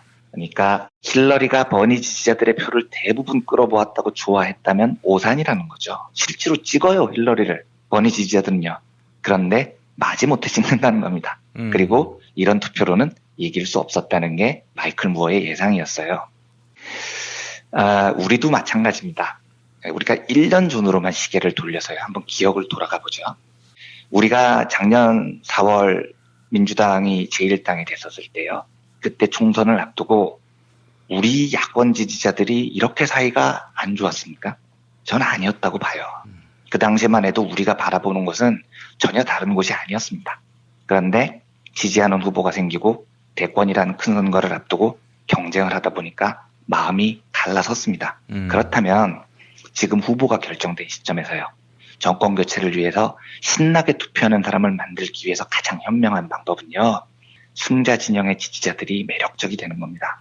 지지하는 후보가 낙선이 돼서 절망한 지지자들을요. 절대로 조롱해서는 안 됩니다. 그리고 마음으로 존중해 줘야 돼요. 그리고 인내가 필요합니다. 어제의 동지들에게 가서 겸손하게 부탁하는 겁니다. 오늘도 다시 동지가 돼주세요. 이렇게 따뜻하게 청해야 됩니다. 그게 바로 저는 이번 경선 승자의 지지자들께서 보여주셨으면 하는 멋진 유권자의 모습이에요. 미래를 위해서 지금 하고 싶은 말을 참고요. 그러면 마시멜로는 2개로 돌아온다니까요. 그러니까 부디 야권 지지자들께서 문재인 후보 지지자들께서 마음을 추스리시고 다시 한번 이명박근혜 시대에 우리가 보여줬었던 작년 4월에 보여줬었던 따뜻한 연대를 복원하는 데 앞장서 주셨으면 좋겠습니다. 그런 기대하는 마음이 조금 절절해서 오늘 뭐 이자와 만족지연에 대한 이론들을 소개해드렸습니다. 예. 울림이 큽니다. 그런가요? 제가 평소에 또 주장했던 바기도 하고요. 네. 아니 결국 다시 한 바다에서 항해를 해야 될 그런 상대방인데 뭐 정말 다 쓰레기로 몰고 인간 말종으로 몰고 그래서 나중에 어떻게 다시 수습하려고 이 단기간에 그 걱정을 했는데 아니나 다를까 후보 선출 직후에 이 지지율이 빠지는 양상은 그러니까요. 이거 참 깊은 헤아림이 참 필요했던 그런 상황이다. 후회하기 전에 다시 또 하나로 추스를 수 있도록 뜻을 모아야 하겠고요. 저는 또 이런 생각도 해봅니다. 대선 후에 뭐 우리가 진다면은 뭐 말할 것도 없겠지만은 이겼을 경우에는 울고 있는 누군가를 또 끌어안아주는 그렇게 해서 또 함께 가야 되는 거 아닙니까? 그렇습니다. 밉더라도 싫더라도 그런 또 아량을 가져야 할 테고요. 저는 그 심상정 정의당 대선 후보가 했던 말 경선 과정에서 너무 지지자들끼리 치고받고 네. 싸우니까 네. 그때 이제 심상정 후보가 했던 말이 생각이 납니다. 네. 과거 김대중 대통령 그렇죠. 지지자들은 선거 앞두고 실수할까봐 술도 안 먹었다고. 네, 얼마나 매력적인 지지자들입니까? 예. 정말 매력적인 지지자들인 거죠. 그 후보의 그 지지자다라는 네. 생각을 갖게 했는데 네. 지혜로움이 지금 그렇습니다. 절실합니다라는 네. 말씀 오늘 새겨 듣겠습니다. 네. 이완배 기자님 말씀 잘 들었습니다. 네, 감사합니다. 살다 보면 꽃 주문할 일이 생깁니다. 1566-0263 네이버에서 검색된 사이트보다 최대 2만원 싸게 해드립니다. 좋은 사람과 플라워 1566-0263 잊지 마세요. 한우 사고를 집어넣고 24시간 팔팔 끓인 곰탕 연지연 곰탕. 어린이부터 노인까지 누구나 좋아하는 건강식 연지연 곰탕. 택배로 신청하시려면 010-7252-1114. 금요일 방송분입니다. 민중의 소리 이완배 기자와 함께하는 경제의 속살. 민중의 소리 이완배 기자 만나겠습니다. 이완배 기자님. 네, 안녕하십니까? 예, 그 대선 전국에 또 다른 그 변수로 등장한 게 신주 인수권 부사체인데 이게 어디서 어떻게 끊어 읽어야 할지도 모를 정도로 저는 이거에 굉장히 문외한입니다. 그래서 사실 한 30분 전쯤에 김영민 PD님께서 저한테 이걸 좀 설명해 주실 수 있냐고 요청을 하셨는데 예. 제가 지금 걱정되는 건 설명은 드릴 수 있는데요. 예. 짧고 간단히 설명을 드릴 수 있을지는 잘 모르겠어요. 최대한 노력을 한번 해보겠습니다. 예. 우리가 그 아파트 거래를 할 때요. 예. 지금 강남 압구정동의 현대 아파트가 20억 원짜리가 지금 거래가 된다고 가정을 해보겠습니다. 예. 근데 누군가가 20억을 팔고 어떤 사람은 20억을 샀을 때 예. 국세청에는 얼마짜리 아파트를 거래했냐고 신고를 해야 하냐면 당연히 20억 원짜리 아파트를 거래했다고 신고를 해야 됩니다. 실거래가로. 그렇죠. 예. 그런데 어떤 사람이 이렇게 신고를 한 거예요. 이거 1976년도에 예. 압구정동 현대아파트 처음 지어질 때 내가 이 아파트 샀는데 분양받았는데 그때 분양가가 1,000만 원이었다. 그러니까 나는 1,000만 원에 사고 판 거다. 이렇게 주장을 하는 경우가 있다고 가정을 해보겠습니다. 예. 미친놈인 거죠. 그러니까요. 그렇게 하면 안 되는 겁니다. 네.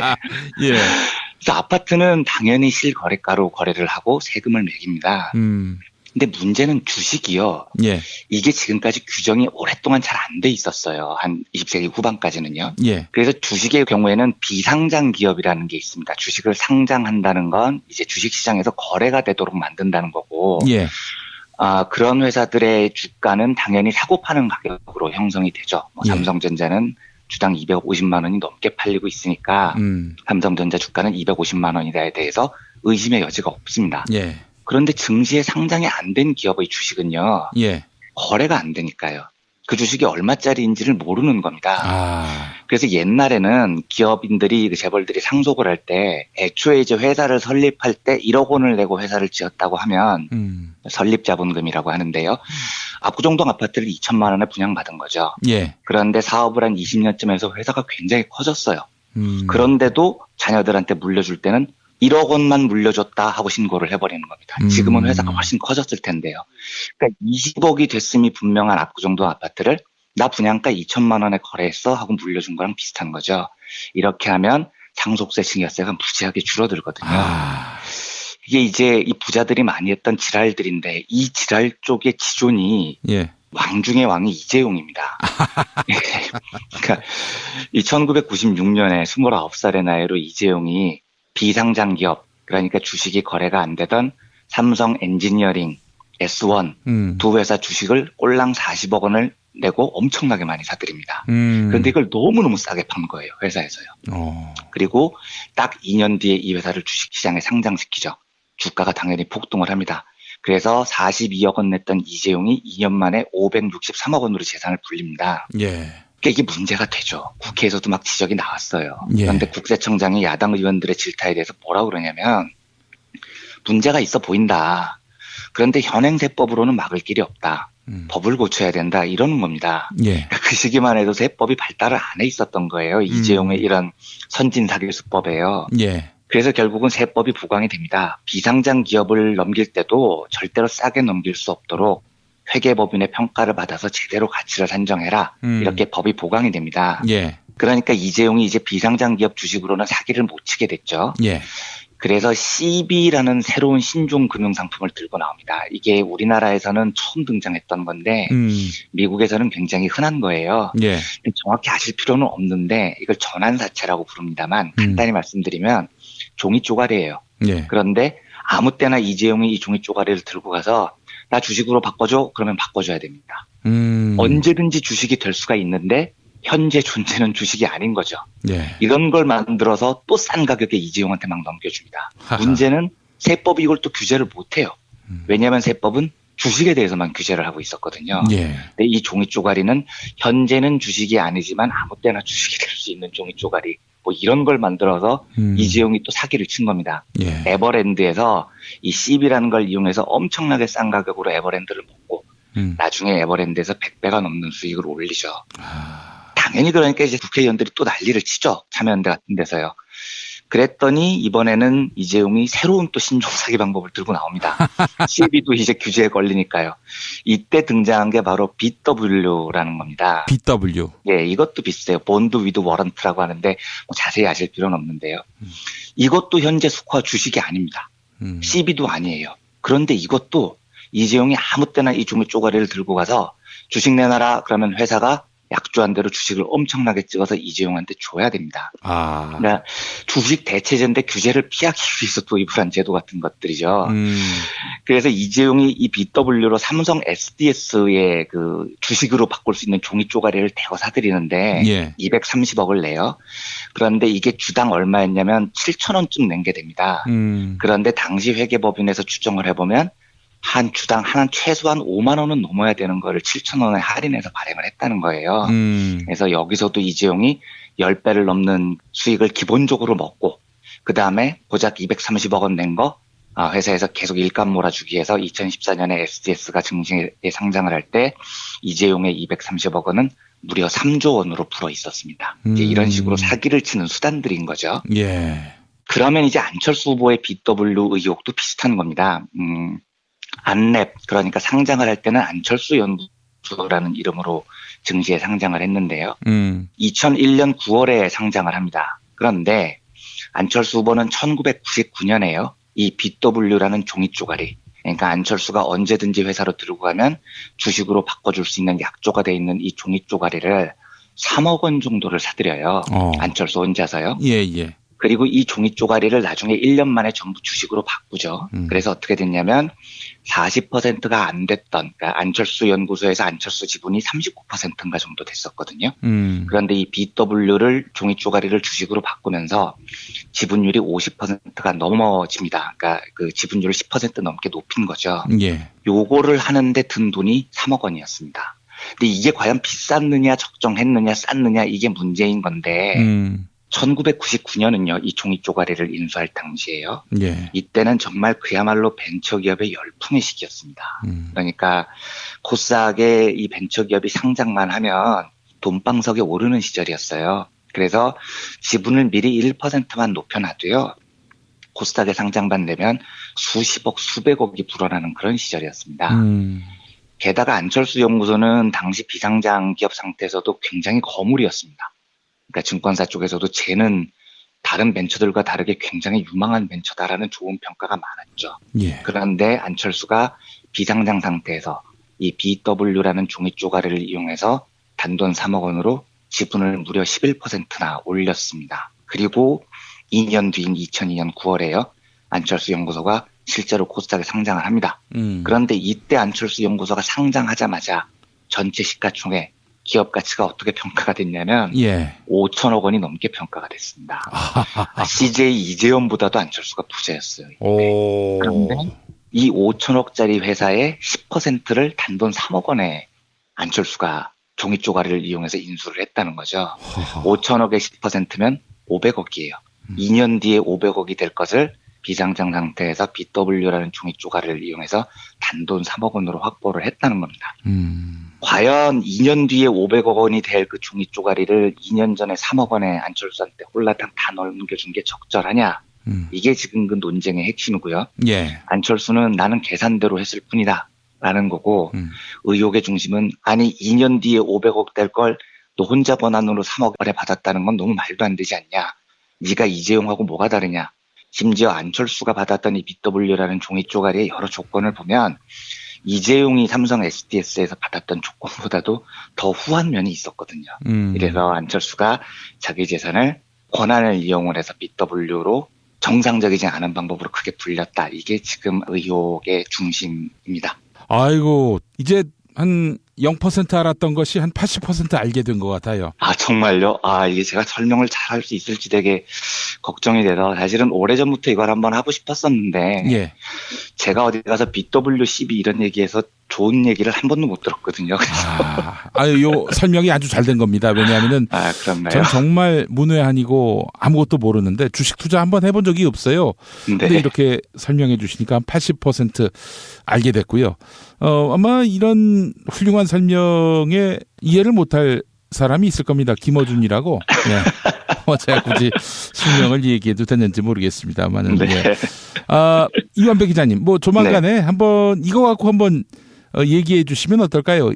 이게 만약에 제가 생각했던 것보다 청취자분들께서 어렵게 받아들이시지 않는다면 저는 오래전부터 다뤄보고 싶었던 주제예요. 예. 저는 이 문제에 대해서 정확한 입증 자료가 없기 때문에 단정을 지을 수는 없지만 안철수 후보가 이 분야에 대해서는 당시에 많은 재벌들이 했던 것처럼 매우 악랄했느냐? 그렇지는 않았어요.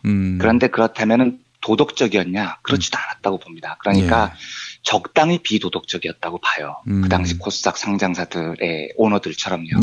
그래서 사실은 굉장히 중요한 문제고 그 당시에 코스닥 급등을 이용한 비상장 기업들의 오너들이 이런 행태가 워낙 일반적이었으니까요.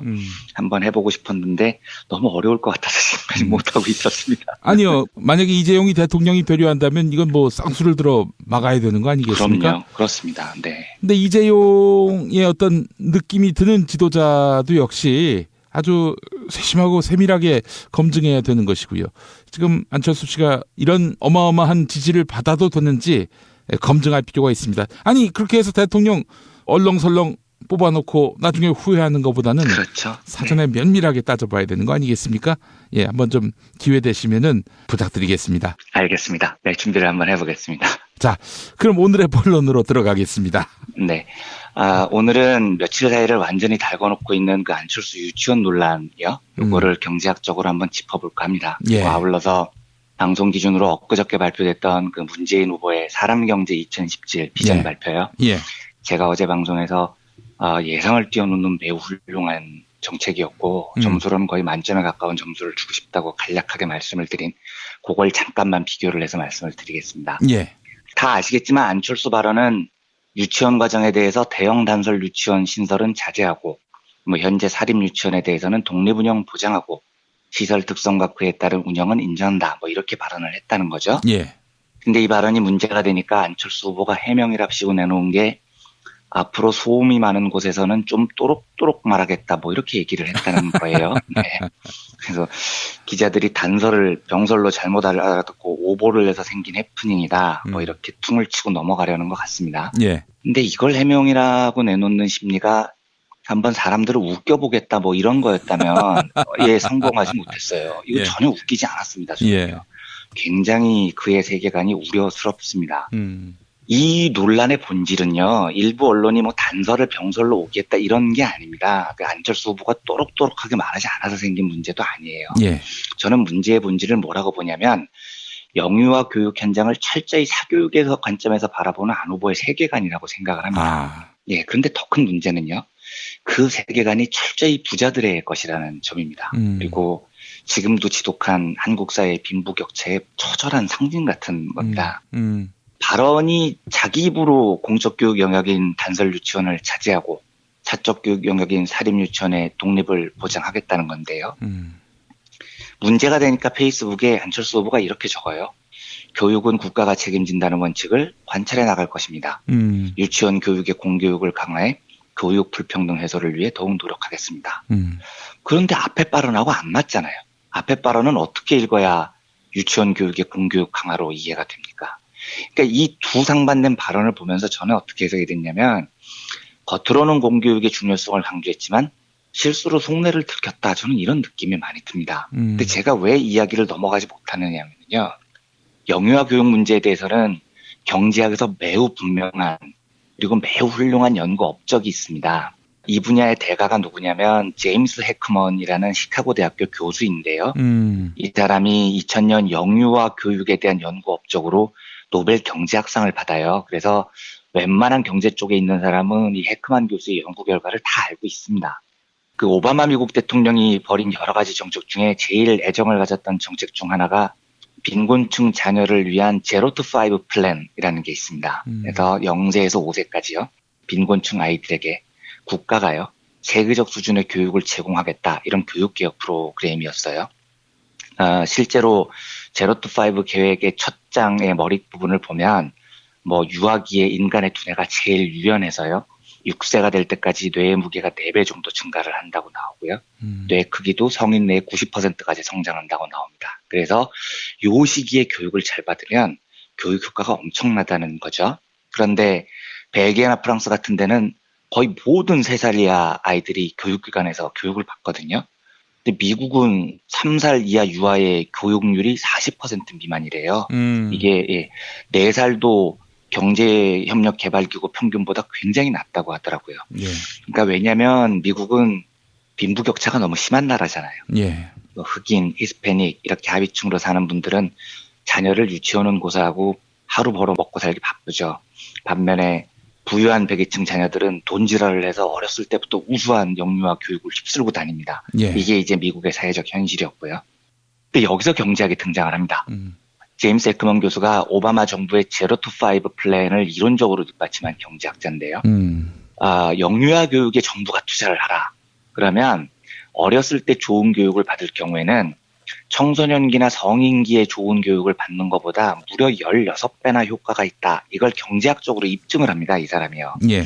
그래서 국가가 양질의 영유아 교육을 평등하게 제공하는 게 사회의 불평등을 없애는 핵심 요소라는 게 이 연구의 결과예요. 그러니까 가난한 부모 밑에서 태어났지만요. 0에서 5세까지 효율적인 교육만 받는다면 빈곤의 대물림을 막을 수 있다는 겁니다. 실제로 해크먼 교수가 그 빈곤한 흑인 가정에서 태어난 3, 4세 어린이들을 대상으로 페리 유치원 실험이라는 걸 하는데요. 이 아이들에게 국가가 아주 제대로 된 영유아 교육을 제공을 합니다. 그리고 수십 년 동안 이 아이들이 어떻게 자라는지를 추적을 해요. 그랬더니 수십 년이 흘러도 제대로 된 영유아 교육을 받은 이 흑인 아이들은 엄청난 효과를 누립니다. 실험에 참여했던 아이들이 자라서도 좋은 일자리를 대부분 가지고요. 이 아이들의 범죄율은 일반 흑인 평균 범죄율하고 말도 안 될 정도로 낮아집니다. 그리고 성실하고 사교성 같은 이 인간성 영역에서 압도적인 영향력을 미쳐요. 또 한 가지 그 해크먼 교수가 한 실험이 이겁니다. 인간의 유전자 중에 마오아 유전자 혹은 MAOA 유전자라고 불리는 게 있습니다. 모노아민 산화 요소 A라고 부르는 유전자인데요. 예. 이걸 폭력 방지 유전자라고 불러요. 그래서 이게 어떤 이유로 사람한테 부족해지면 충동 제어가 잘 안 된다는 겁니다. 폭력성이 분출이 되고요. 분노가 커지고요. 그래서 MAOA가 부족한 사람들은 살인자가 될 가능성이 높다. 신경학자들은 인간이 폭력적인 이유는 유전적인 면이 강하다. 이렇게 주장을 합니다. 그런데 해크먼 교수가 분석을 해보니 이 MAOA 유전자가 부족한 사람들도요. 0에서 5세 때 제대로 된 영유아 교육을 받으면 범죄자로 자라지 않는다는 거예요. 반면에 이 유전자가 풍부한 아이들이라도요. 0에서 5세 때 영유아 교육을 제대로 못 받으면 굉장히 폭력적인 범죄자가 될 확률이 높아진다는 겁니다. 그래서 해크먼 교수는 인간의 성격은 선천적인 게 아니고 후천적으로 결정이 된다고 보는데요. 그 결정적인 영향을 미치는 시기가 바로 0에서 5세라는 겁니다. 그래서 해크먼이 이 결과를 들고요. 자기도 너무 놀랐대요. 이 결과를 보고. 그래서 시카고 대학 사람인데 워싱턴에 가가지고 계속 유럽 정치인들을 만나고 다닙니다. 그러니까 자기가 만든 연구 결과의 수치들을 계속 보여줘요. 봐라. 국가가 지금 뭔가를 해야 된다면 제일 먼저 해야 될 일은 영유아 교육에 투자를 해야 된다. 영유아 교육에 투자를 하면 나중에 고용이 늘어나서 정부 세수도 늘어난다. 그리고 실업수당도 줄어든다. 범죄율이 낮아지니까 경찰하고 감옥 운영에 드는 비용도 절감된다. 결과적으로 정부에게 경제적으로 큰 이득이 된다. 이걸 계속해서 설득을 하고 다닙니다. 또 한 가지 해크먼 교수의 중요한 주장이 이겁니다. 만약에 국가의 예산이 0, 5세 영유아 교육에 집중적으로 투자가 된다면은요.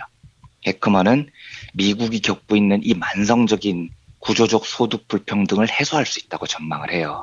빈부격차를 없앨 수 있다는 겁니다. 그러니까 만약에 미국이 한 20년 내지 30년 동안 집중적으로 가난한 아이들을 위해서 교육에 투자하면 그 수익률을 이 헤크먼이 계산을 해요. 연평균 수익률이 10%다 이렇게 말을 합니다. 은행 금리의 4배가 넘는 투자를 정부가 하는 거죠. 4살짜리 아이한테 $1를 투자하면 65세가 되면 60에서 $300의 수익률을 달성할 수 있다. 뭐 이런 게 이제 헤크먼 교수의 주장입니다. 그래서 이 조기 교육에 대한 사회적 투자가 이뤄지면 범죄율도 크게 낮아지는데 조기 교육에 드는 돈이 얼마나 효율적이냐면 범죄를 막기 위해서 경찰관 수를 늘리는 것에 비해서 20% 수준밖에 안 된다는 거예요. 대단히 효율적인 투자라는 거죠. 예. 그래서 국가가 무엇인가에 투자해야 한다면 헤크먼은 단언합니다. 수익률로 따졌을 때 제일 좋은 수익률을 보이는 0-5세 영유아 교육에 투자를 하라는 겁니다. 반면에요. 안철수식 세계관을 기반으로 영유아 교육을 사교육 시장으로 내몰면은요. 그 불평등이 어떤 모습으로 현시가 되냐면요. 우수한 교육을 독점한 부잣집 아이들이 성인이 돼서도 여전히 권력의 중심에 설 겁니다. 우수한 영유아 교육에서 배제된 가난한 집 아이들은 여전히 헬주선의 루저로 살게 되겠죠. 그런데 부자들은 그렇게 얘기를 할 거예요. 결국 너희들이 경쟁에서 뒤처진 거잖아. 우리가 경쟁에서 이겼잖아. 우리가 좋은 대학 나왔잖아. 그러니까 우리한테 부를 몰아줘. 이렇게 주장을 하겠죠. 예. 무슨 말씀을 드리고 싶냐면요. 영유아 교육의 빈부 격차에 고착하는요. 부자들의 로망이에요. 부자들은 절대로 영유아 교육 시장에서 공교육 확산을 원하지 않습니다. 사교육 영역이 커질수록 자기들의 계급 지배 구조를 확보하는 데 유리해집니다. 그렇게 불균등한 영유아 교육 현장을 만들어 놓고 명문대는 지들이 싹쓸이를 하죠. 그리고 지들이 사회 권력을 장악하는 겁니다. 그래서 영유아 교육 시장의 불평등은요. 헤크먼 교수에 따르면 사회의 구조적 불평등을 설계하는 버티는 뼈대 같은 존재라는 겁니다. 그런데 안철수는 사립 유치원의 독립성 보장, 단설 유치원 자제 이런 이야기를 태연히 늘어놓죠. 국가가 영유아 교육에 투자할 마음이 없다는 생각을 분명히 한 겁니다. 저는 한마디로 이야기하면 안철수에게 필요한 게 또록또록 말하는 훈련이 아니고요. 지극히 부자 중심으로 형성된 세계관이라는 생각이 듭니다. 그러니까 근본적으로 부자 편이라는 겁니다. 영유아 교육 시장에서 사교육을 활성화하겠다는 발상이 그래서 태연히 나오는 거죠. 그래서 제가 자꾸 이런 이야기를 드리는데 부자들 중에서 우리 서민을 잘 이해할 것 같은 사람을 뽑으려고 하지 마세요. 그냥 우리 서민의 대표를 뽑아야 되는 겁니다. 그리고 한 가지 확실한 건 안철수는 부자예요. 그리고 저는 서민을 이해하지 못할 거라고 봅니다. 그 세계관이 부자의 것에서 못 벗어날 거라는 얘기인 겁니다. 예. 좀 길어졌는데 짧게 하나만 더 말씀드리겠습니다. 예. 문재인 후보의 사람경제 2017 비전 발표요. 제가 어제 굉장히 예상외로 뛰어났다고 평가를 한번 말씀드렸는데요. 요지는 정부가 쓰는 돈을 대거 늘리고 공정위의 역할을 강화해서 기업 생태계의 공정성을 확보하고요. 국민연금의 공공투자를 강화해서 시장의 공공성을 높이겠다. 이런 것들입니다. 예. 그리고 기업에 투자하면 국민에게 혜택이 전달된다는 그 낙수효과 폐기하고요. 순서를 바꿔서 사람에게 투자해서 기업과 국가의 경쟁력을 살리는 그러니까 밑에서부터 위로 올라가는 사람 중심의 경쟁 성장 구조를 만들겠다. 보육, 교육, 의료, 요양, 안전, 환경 이런 분야는 시장에만 맡겨두지 않겠다. 이런 정책들이었습니다. 예. 전반적으로 진보적이고 좋은 정책들인데요. 제가 특히 이 정책에 대해서 높게 평가를 하는 거는요. 구체적인 내용이 아니고요. 바로 사람에게 투자해서 국가의 경쟁력을 살리겠다는 그 철학에 저는 높게 평가를 하고 싶어요. 그러니까 저는 경제학이 이래야 된다고 봅니다. 경제학은 산수나 수학이 아니거든요. 사람을 중심으로 놓고요. 세상을 해석하는 인문학을 기반으로 한 사회과학이 경제학입니다. 예. 그래서 경제학의 주인공은 사람이어야 돼요. 그런데 문재인의 2017 비전 공약은 그 철학을 멋지게 경제 공약의 주제로 뽑아냈습니다. 저는 그 점이 굉장히 높게 평가가 되더라고요. 제가 소개해드린 헤크먼 교수의 연구 주제도 그런 겁니다. 사람에 대한 애정이 있어야 보이는 연구 주제예요. 빈부격차는 구조적 불평등은 사람에게 투자하는 것으로 해소하자라는 애정어린 시선으로 연구를 진행한 겁니다. 그리고 헤크먼은 특히 0-5세 영유아 교육에 투자를 해야 이것이 불평등을 해소할 수 있다고 주장을 하죠. 바로 경제학의 시선이 사람에 머물러 있어야 되는 이유가 이런 겁니다. 현대 경제학의 아버지를 아담 스미스라고 한다면 현대 경제학의 창시자로 불리는 사람이 알프레드 마샬이라는 사람이 있습니다. 예. 그러니까 경제학과라는 걸 처음으로 만든 사람이에요. 그런데 이 알프레드 마샬은 경제학도라면 차가운 이성과 뜨거운 가슴을 가져야 한다, 이런 유명한 말을 남겼는데요. 이 알프레드 마샬이 경제학 원론이라는 책을 쓰면서 뭐라고 정리하면요, 투자를 할 때 어디가 가장 가치 있는 자본이라고 생각하나? 가장 가치 있는 자본은 바로 사람이다, 이렇게 말을 합니다. 사람에 투자를 하라는 거죠, 경제학은요. 그러니까 이게 바로 제가 굳게 신봉하는 경제학의 자세입니다. 경제는 사람에 대해서 아낌없이 투자할 수 있어야 돼요. 기업이 아니고요, 사교육 시장이 아니고요, 세상의 중심에는 사람이 있는 겁니다. 저는 그런 면에서 철학적으로 문재인 후보의 경제 공약을 매우 높게 평가하고요, 만점에 가까운 점수를 주고 싶습니다.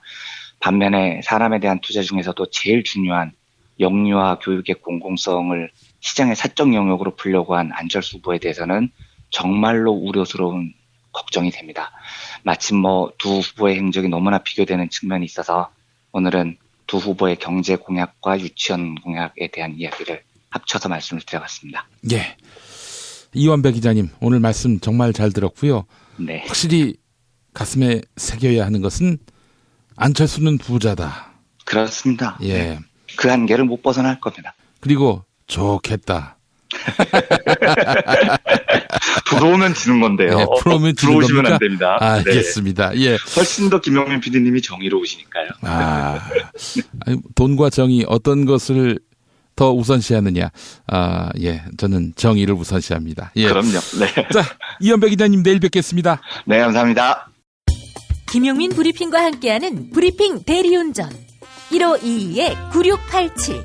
수익금 일부는 김용민 브리핑 드라마 악인 열전 제작비로 쓰입니다. 1522-9687.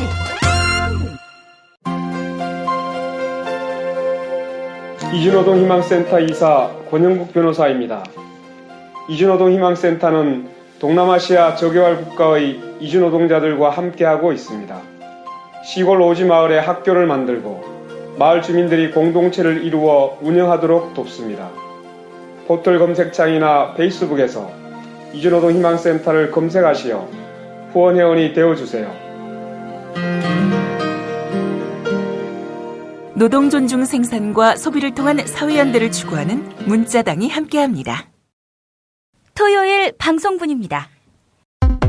민중의 소리 이완배 기자와 함께하는 경제의 속살.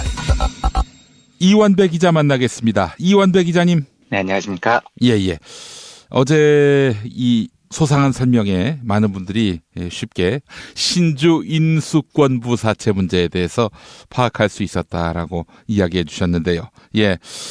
이러려고 사실은 우리 또 경제의 속살이 있는 거 아니겠습니까? 예. 그렇게 받아들여 주셔서 감사합니다. 자, 오늘 계속해서 그 이야기 이어가신다고요? 예, 어제 이제 방송 초반에 잠깐 말씀드렸었죠.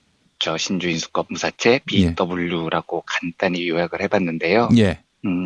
어제의 김용민 PD님의 격려에 힘입어 도전 한 번 더 해보겠습니다. 아, 감사합니다. 예. 네, 아니 이게 사실은 김용민 PD님께서 어제 설명을 해달라고 부탁을 하시지 않았다면, 예. 제가 이걸 영원히 다룰 용기를 못 냈을 거예요. 왜냐하면, 예. 제가 이 BW나 CB 같은 전문 복합 금융상품들이요, 이런 걸 낀 기사나 해설을 시도해서 좋은 말을 들어본 적이 없습니다. 욕만 바가지로 먹고 예. 왜 한마디도 모르는 얘기를 해놓고 왜 아는 척하느냐고 욕만 잔뜩 먹었었거든요. 그리고 이런 류의 기사들은 보신 분들도 다 슬퍼하시더라고요. 역시 경쟁은 어렵고 나는 경제를 잘 몰라, 이런 자괴감만 갖게 되셔서 제가 그래서 이런 쪽은 절대로 아예 안 건드리고 있었는데 심지어 이재용이 제가 어제 말씀드렸던 대로 이 분야의 지존 중의 지존인데요. 제가 그렇게 이재용을 여기저기서 많이 설명을 하고 다녀도 CB나 BW 이런 말은 안 꺼냈습니다. 반응이 너무 안 좋아서요. 예. 그런데 제가 왜 용기를 냈냐면 이런 용어들이요, 어려운 이유가 있는 겁니다. 그러니까 제가 지금 부디 부탁드리는데요, 이 말씀을 다 들으시고 나서도 모르셔도 됩니다. 그리고 모르는 게 당연한 겁니다. 따라서 지금부터 드리는 브리핑에서 용어가 어렵고 이해가 안 된다고 결탄코 슬퍼하실 이유가 없습니다. 들으시는 분들 잘못이 아니에요. 안철수의 그 BW를 설명하기 전에요. 이런 어려운 이름의 금융상품을 이제 복합금융상품 혹은 파생결합상품 혹은 파생결합증권 이렇게 부릅니다. 벌써 용어부터 어렵죠. 예. 근데 이게 왜 이렇게 어렵냐면 이런 복잡한 그 금융상품을 만들기 위해서요. 세계에서 이제 제일 똑똑하다는 하버드 출신들 금융공학자들이 대거 월가로 진출을 해요. 그래서 컴퓨터 돌리고 온갖 눈으로 알아보기 어려운 수학 공식을 사용을 합니다. 그래서 이런 복잡한 상품들을 만들어내는 거죠. 예. 저도 가끔 요즘 증권가에서 올라오는 다양한 형태의 복합금융상품을 보면 저게 구조가 어떻게 짜여져서 저렇게 나왔나 저도 이해가 안 되는 게 굉장히 많습니다. 다시 말씀드리지만 모르는 게 당연하다는 겁니다. 근데 2008년에 세계 금융위기가 터졌을 때요. 이때 이제 금융위기의 핵심 원인을 서브프라임 모기지 사태라고 부르잖아요. 예. 근데 벌써 여기서부터 짜증이 확 나죠. 서브프라임 모기지 이게 뭔지를 잘 모르겠다는 겁니다. 그래서 그게 도대체 뭐냐 알아보려고 설명한 기사를 읽어가 보면 이렇게 나와요. 서브프라임 모기지란 MBS 모기지 담보부 증권, CDO 자산담보부 증권, CDS 신용부도 스와프 이런 것들로 촉발된 금융위기 뭐 이렇게 설명이 쭉 나갑니다. 그래서 이쯤 들으면 이것들이 진짜 장난하나 하는 생각이 들죠. 왜냐하면 서브프라임 모기지가 뭔지 몰라서 설명을 읽는 건데 여기에 뭐 CDO, CDS, MBS 이런 게 나오니까 이건 뭐 이해를 하지 말라는 말입니다. 괜히 사람 무식하다는 자책감 들게 만들고 말이죠. 근데 제가 최근에도 소개를 해드렸던 마이클 무어라는 감독이요. 그 볼링 포 콜럼바인, 뭐 시코 이런 다큐멘터리 영화를 만들었던 아주 진보적인 감독입니다. 근데 이 사람이 2009년에 자본주의 러브스토리라는 영화를 만들었습니다. 자본주의가 얼마나 참혹한 제도냐에 대해서 굉장히 흥미진진하게 영화를 풀어나갑니다. 근데 이 영화를 보면 이런 대목이 나옵니다. 무어가 월가에 가요. 그리고 갑자기 길거리에서 소리를 치는 겁니다. 여보세요. 여기 똑똑한 월가 양반들. 우리가 지금 신용부도 스와프 때문에 망했다고 뉴스에 나오더라고. 근데 그 신용부도 스와프라는 게 도대체 뭡니까? 이렇게 물어봐요. 그게 뭔데 도대체 미국뿐 아니라 전 세계가 망조가 되는 거예요. 그러니까 이 월가에서도 사람들이 마이클 무어를 다 피합니다. 그러다가 드디어 마침내 무어에게 신용부도 스와프라는 게 뭔지 설명을 해주겠다고 나서는 현자가 나서요. 그래서 이제 무어가 이 사람한테 설명을 듣죠. 근데 이 사람이 아무리 신용부도 스와프에 대해서 쉽게 설명을 하려고 해도 무어가 설명을 들어도 모르겠는 겁니다. 정말 기초부터 다시 설명을 해달라 이렇게 부탁을 해요. 그러니까 그 현자가 어떻게 설명을 하냐면 금융시장이라는 곳에서는 내기를 종종 한다. 예를 들어서 내일 주가가 오르냐 내리냐 이걸 가지고 사람들이 모여서 배팅을 한다, 도박을 한다. 그러니까 요즘 김용민 PD님께서 자주 하시는 출연자분들에게 우병우는 구속될까 안 될까 뭐 얘 10,000원을 걸자 이런 걸 금융상품으로 만드는 거예요. 그래서 이런 내기를 금융상품화한 건데 이게 바로 그 복잡한 금융상품의 기초 개념이다 이렇게 설명을 해요. 그냥 무어가 진짜 황당하다는 표정을 한참 짓더니 아니 그러면 지금 이렇게 복잡한 것들의 기본이 다 내기라는 건데 그러면 도박이잖아요. 그러면 내가 진짜 궁금한 게요. 그 짓을 지금 우리가 왜 하고 있는 겁니까? 이렇게 묻습니다. 예. 제가 복잡한 금융상품에 대해서 들었던 가장 명쾌한 설명이 바로 이거였습니다. 무어가 가지는 의문점이죠. 결국은 그 복잡한 짓이라는 게 도박이라는 건데요. 우리가 지금 그 짓을 왜 하고 있느냐라고 물을 수 있어야 돼요. 사실은 그렇게 복잡하게 할 필요가 없다는 겁니다. 근데 왜 그렇게 복잡하게 하느냐면 문제의 본질은요. 금융이라는 건 근본적으로 고객들로부터 돈을 뜯어가는 산업이에요. 근데 언제 고객들로부터 돈을 쉽게 뜯느냐? 고객이 상품에 대해서 뭘 잘 모를 때, 그러니까 호구일 때가 뜯기가 제일 쉽습니다. 그래서 일부러 고객들이 뭔 말인지를 모르게 해놓는 상품들을 대량으로 만들어 놓습니다. 제가 방송 초반에 BWCB 이런 것들을 다 들으시고 난 다음에도 모르셔도 된다고 말씀을 드리는 이유는 그걸 모르시는 건 청취자분들 잘못이 아니라는 겁니다. 즉 청취자분들께서 일반 시민들께서 일부러 모르도록 금융이 그렇게 유도를 합니다. 그리고 은행 창구 같은 데 가보면 직원들이 진짜 친절한 표정으로 알아들을 수 없는 말을 막 짓거려요. 이번에 나온 상품이 이게 있는데요. 투자해보세요. 3개월 동안 뭐 베이스 상품이 이게 주가가 10%가 오르면 얼마를 받을 수 있고 한참 설명을 하는데 뭔 말인지 하나도 모르겠습니다. 그런데 사람들은 설마 저 사람이 나한테 사기를 칠까? 나한테 좋은 거겠지. 이러면서 그 상품이 무슨 상품인지도 모르고 돈을 벌 수 있다는 헛된 신망 때문에 내 돈이 어디에 투자되는지도 모르고 그냥 투자를 합니다. 그리고 그 돈 모은 돈을 가지고 금융회사는 돈놀이를 하는 거죠. 2008년 글로벌 금융위기도 그렇습니다. 물론 미국이 잘못해서 온 세계 민중들이 극심한 고통을 겪었는데요. 아무도 그 원인을 잘 모릅니다. 신용부도 스와프 때문에 금융위기가 났다고 하는데 신용부도 스와프가 뭔지 아는 사람들이 몇 명이나 있겠습니까? 우리나라에서요. 그러니까 우리 같은 개 돼지들은 그냥 모르고 당하는 겁니다. 그리고 금융은 자본은 항상 그런 걸 노리는 거예요. 제가 지금부터 드리는 도저히 알아들을 수 없는 이야기들을요. 한 3분 정도 드릴 텐데요. 어떤 느낌인지만 한번 들어보십시오. 이해는 전혀 못하셔도 상관이 없어요. 벤처기업 안철수 연구소가 1995년에 설립이 됩니다. 설립 자본금이 5천만 원이었어요.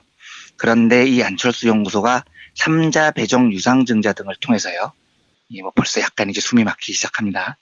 자본금을 늘려나갑니다. 그리고 무상증자라는 걸 실시해서 또 자본금을 늘려요. 그러다 안철수 연구소가 1999년 오늘 방송의 주제인 BW, 신주 인수권부 사채라는 걸 드디어 발행을 합니다. 이 BW의 만기가 20년이고요.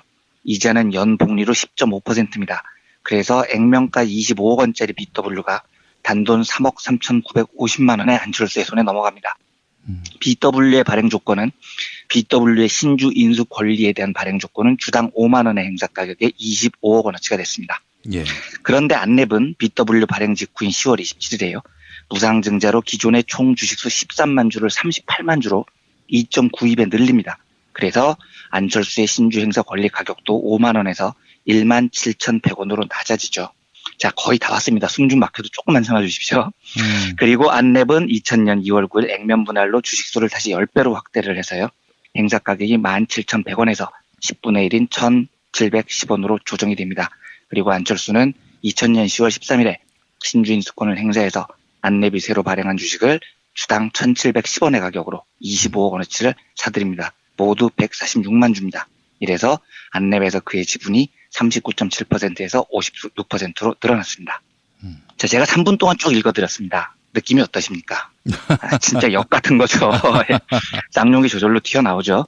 야, 그러니까 사실은 진짜 인문학 쪽도 그렇습니다만은 일부러 모르게 하는 것 같아요. 그렇습니다. 이거를 고객이 모르면 모를수록 금융권은 돈벌이가 쉬워지는 겁니다. 그렇죠. 그러니까 이걸 애초부터 뭔 말인지를 모르게 설계를 해놨다는 걸 우리가 이해를 해야 우리의 잘못이 아니라는 걸 알게 되는 거예요. 실제로 이때 비슷한 시기에 이재용이 삼성 SDS에서 비슷한 짓을 해요. 그래서 제가 어제 말씀드렸듯이 230억 원을 투자해서 그 230억 원을 3조 원으로 돌렸죠. 그런데 문제는요. 제가 이재용이 얼마나 나쁜 짓을 했는지 아무리 설명을 하려고 해도요. 사람들이 이해하기 쉽지 않다는 데 있습니다. 그래서 많은 사람들이 지금도요. 이재용이 나쁜 짓을 했다고 어디서 들었는데 어떻게 나쁜 짓을 했는지는 이해를 잘 못합니다. 그래서 1999년에 이재용이 이 나쁜 짓으로 날강도 짓의 레전드 반열에 오르자 벤처기업들이 너도 나도 이재용 따라하기를 시작하는 겁니다. 왜냐하면 이재용이 이 BW라는 걸 발행을 해서 이 속을 챙기니까 그런데도 일반인들은 그 나쁜 짓의 본질을 전혀 이해 못하더라는 거죠. 그리고 재벌들과 벤처인들은 이거 정말 좋은 방법이구나. 이재용을 따라해야 되겠구나 하고 대거 이재용을 따라하기 시작합니다. 사람들이 이해하기 어렵다는 점을 10분 활용한 거죠. 그렇다면 왜 이런 복잡한 복합금융상품들이 어렵게 설계가 돼 있고요. 그걸 저자들이 이용을 하는지 이해가 되실 겁니다. 이거는 청취자분들께서 경제를 모르기 때문에 생긴 일이 아니에요. 애초부터 우리가 이해할 수 없도록 사기를 치려고 작정을 했기 때문에 생기는 일인 겁니다. 자, 그러면 이제 우리가 알아들을 수 있는 언어로요. 한번 안철수가 무슨 일을 했는지를 살펴보겠습니다. 어떤 회사가 있습니다. 근데 회사라는 곳은 돈이 부족한 경우가 많아요. 그래서 이 돈이 부족할 때는 돈을 빌려야 됩니다. 그런데 중소기업 같은 곳에요. 혹은 벤처기업처럼 막 시작된 회사들은 은행에서 위험하다는 이유로 돈을 잘 안 빌려줍니다. 그러면 이제 어떻게 하느냐? 주주들을 찾아가서 투자를 받으려고 노력을 합니다. 그런데 투자는 그러면 쉽게 받을 수 있느냐? 이것도 쉽지 않죠. 왜냐하면 그 회사가 아직 성공 여부가 확실하지 않은 기업이니까요.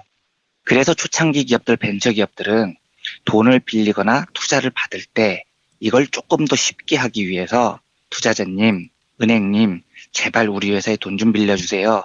투자만 해주세요.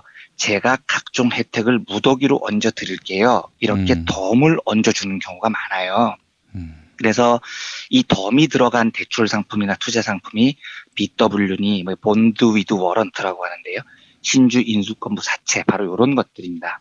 그러면 어떤 덤을 붙이느냐. 자, 투자자님, 우리 회사에 돈을 1억 원만 빌려주세요. 이자도 당연히 많이 드립니다. 그런데 이때 이자만 드린다고 하면 안 당기시죠, 솔직히. 우리가 작은 회사니까요. 그래서 제가 돈만 1억 원 빌려주시면 특별한 혜택을 드릴게요. 이렇게 꼬시는 겁니다.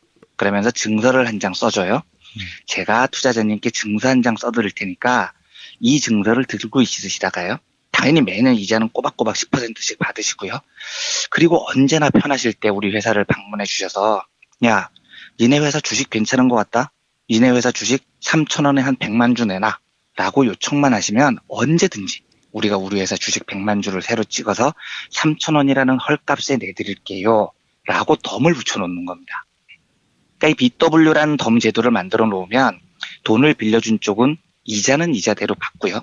아무 때나 그 종이 쪼가리를 들고 가서 그 회사한테 주식을 무더기로 싼 값에 살 수 있는 매우 매우 대단한 혜택까지 덤으로 얻게 되는 겁니다.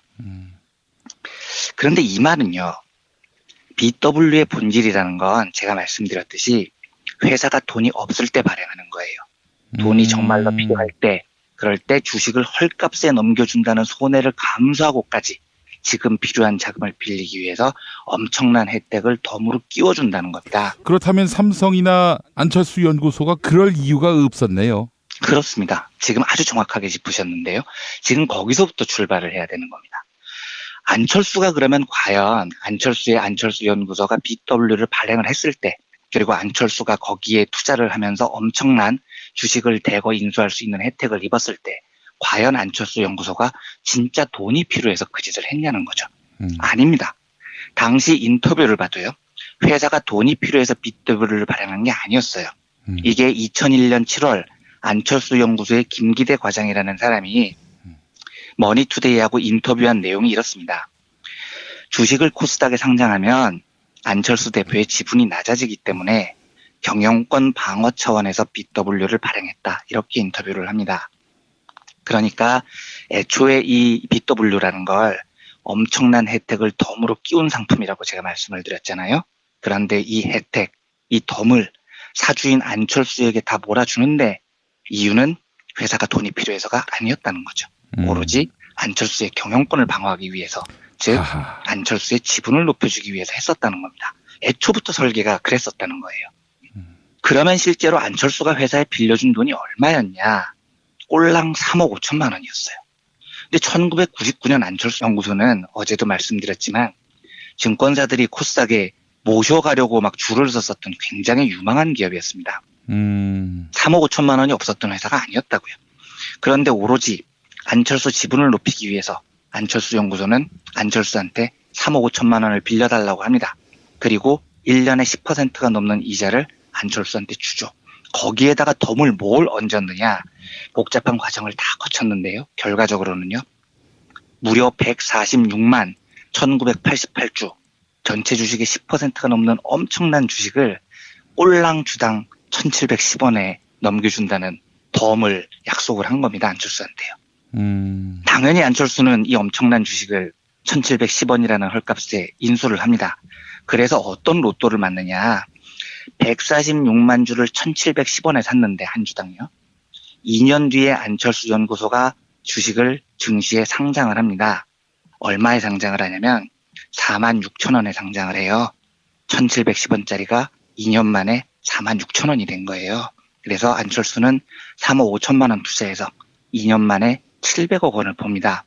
신주인수권부 자체가 부여한 엄청난 덤의 혜택 700억 원을 안철수가 다 가져갔다는 거죠. 당시의 기사들을 좀 보겠습니다. 머니투데이 2001년 7월 23일 기사 제목이 이래요. 안철수 씨, 경영권 방어형 BW가 황금알로 변하다. 이런 제목입니다. 그 다음에 2월 매일경제의 기자 수첩 제목이 이렇습니다. BW 마술, 덜은 곤란하다. 그래서 이 기자 수첩 내용을 보면 이래요. 가만히 따져보면 BW 투자가 불법은 아니지만 문제점을 내포하고 있는 것은 분명하다. BW는 실질적으로는 저가 발행과 다를 게 없다. 발행 후 딱 한 번만 주가가 반등하면 손쉽게 차익을 챙길 수 있는 구조인 셈이다. 스타 벤처기업가인 안철수 세종도 BW로 대규모 평가 차익을 거두고 있다는 사실이 알려지면서 입방아에 오르내린 적이 있다. 안철수 후보가 이 BW로 큰 이득을 얻었고 그 이득이 일반적인 BW, 회사가 정말로 어려웠을 때 돈을 빌리는 과정이 아니었다는 건 이젠 분명해 보입니다. 그러면 이제 저한테 총평을 만약에 부탁하신다면요. 제 총평은 이렇습니다. 첫째, 불법이었냐? 모르겠습니다. 아마 제 느낌상 뭔가 이 과정에서 불법적인 요소가 있었을 확률은 반반 정도로 보여요. 그러니까 이걸 덤을 붙일 때 너무 터무니없이 큰 덤을 붙이면 불법이에요. 실제로 이재용이 삼성 SDS에서 BW 270억 투자하고 3조로 불린 요 과정에서요. 요건 재판부가 불법이라고 판정을 합니다. 너무 덤을 세게 줬다는 거죠. 그래서 2004년에 불법으로 판정이 났지만 재판 결과는 이제 과징금 158억을 물리는데 그칩니다. 솜방망이 처벌을 한 거죠. 네. 하여튼 덤을 세게 줬다는 이유로 불법으로 일단 규정을 했습니다. 그러면 안랩은 어땠느냐. 안철수가 꼴랑 3억 5천만 원 투자하고요. 이자도 1년에 10% 받았고요. 2년 뒤에 그 돈이 700억으로 불린 사연에서 과연 안철수 연구소가 안철수라는 개인에게 법에 위반될 정도로 큰 특혜를 줬느냐, 불법 이익이 있었느냐, 이건 당시의 자료가 더 공개가 돼야 됩니다. 그래서 당시 자료를 더 공방 속에서 공개되는 것을 보고 판단을 해봐야 될 것 같아요. 그런데 법적으로는 두고 봐야 하는데요. 도덕적으로는 어떻냐면 두 가지 측면이 있습니다. 하나는 일단 매우 비도덕적입니다. 왜냐하면 고작 3억 5천만 원 회사에 빌려주고요. 그 돈을 700억 원으로 불릴 이 엄청난 기회를 회사의 오너고 사장이라는 이유로 안철수가 독점을 했으니까요. 회사가 당시 돈이 필요한 상황도 아니었는데요. 그냥 그건 안철수 재산 불려주기 과정이 진행됐던 겁니다. 그리고 안철수는 경영권 방어라는 이름을 걸고 수백억을 챙긴 거죠. 도덕적이지 않습니다. 이건 의도면에서는 이재용이 한 짓하고 다를 바가 없어 보여요. 예. 그런데 당시에 매경에서 기자가 BW 맛을 더는 안 된다라는 기자 수첩까지 썼다는 건 무슨 뜻이냐면 이재용이 이걸 제일 먼저 한 다음에요. 대부분의 재벌들하고 코스닥 오너들이 다 똑같은 짓을 했습니다. 그러니까 실제로 이때 이재현 CJ 회장도 BW로 2년 만에 1,300억을 벌었고요.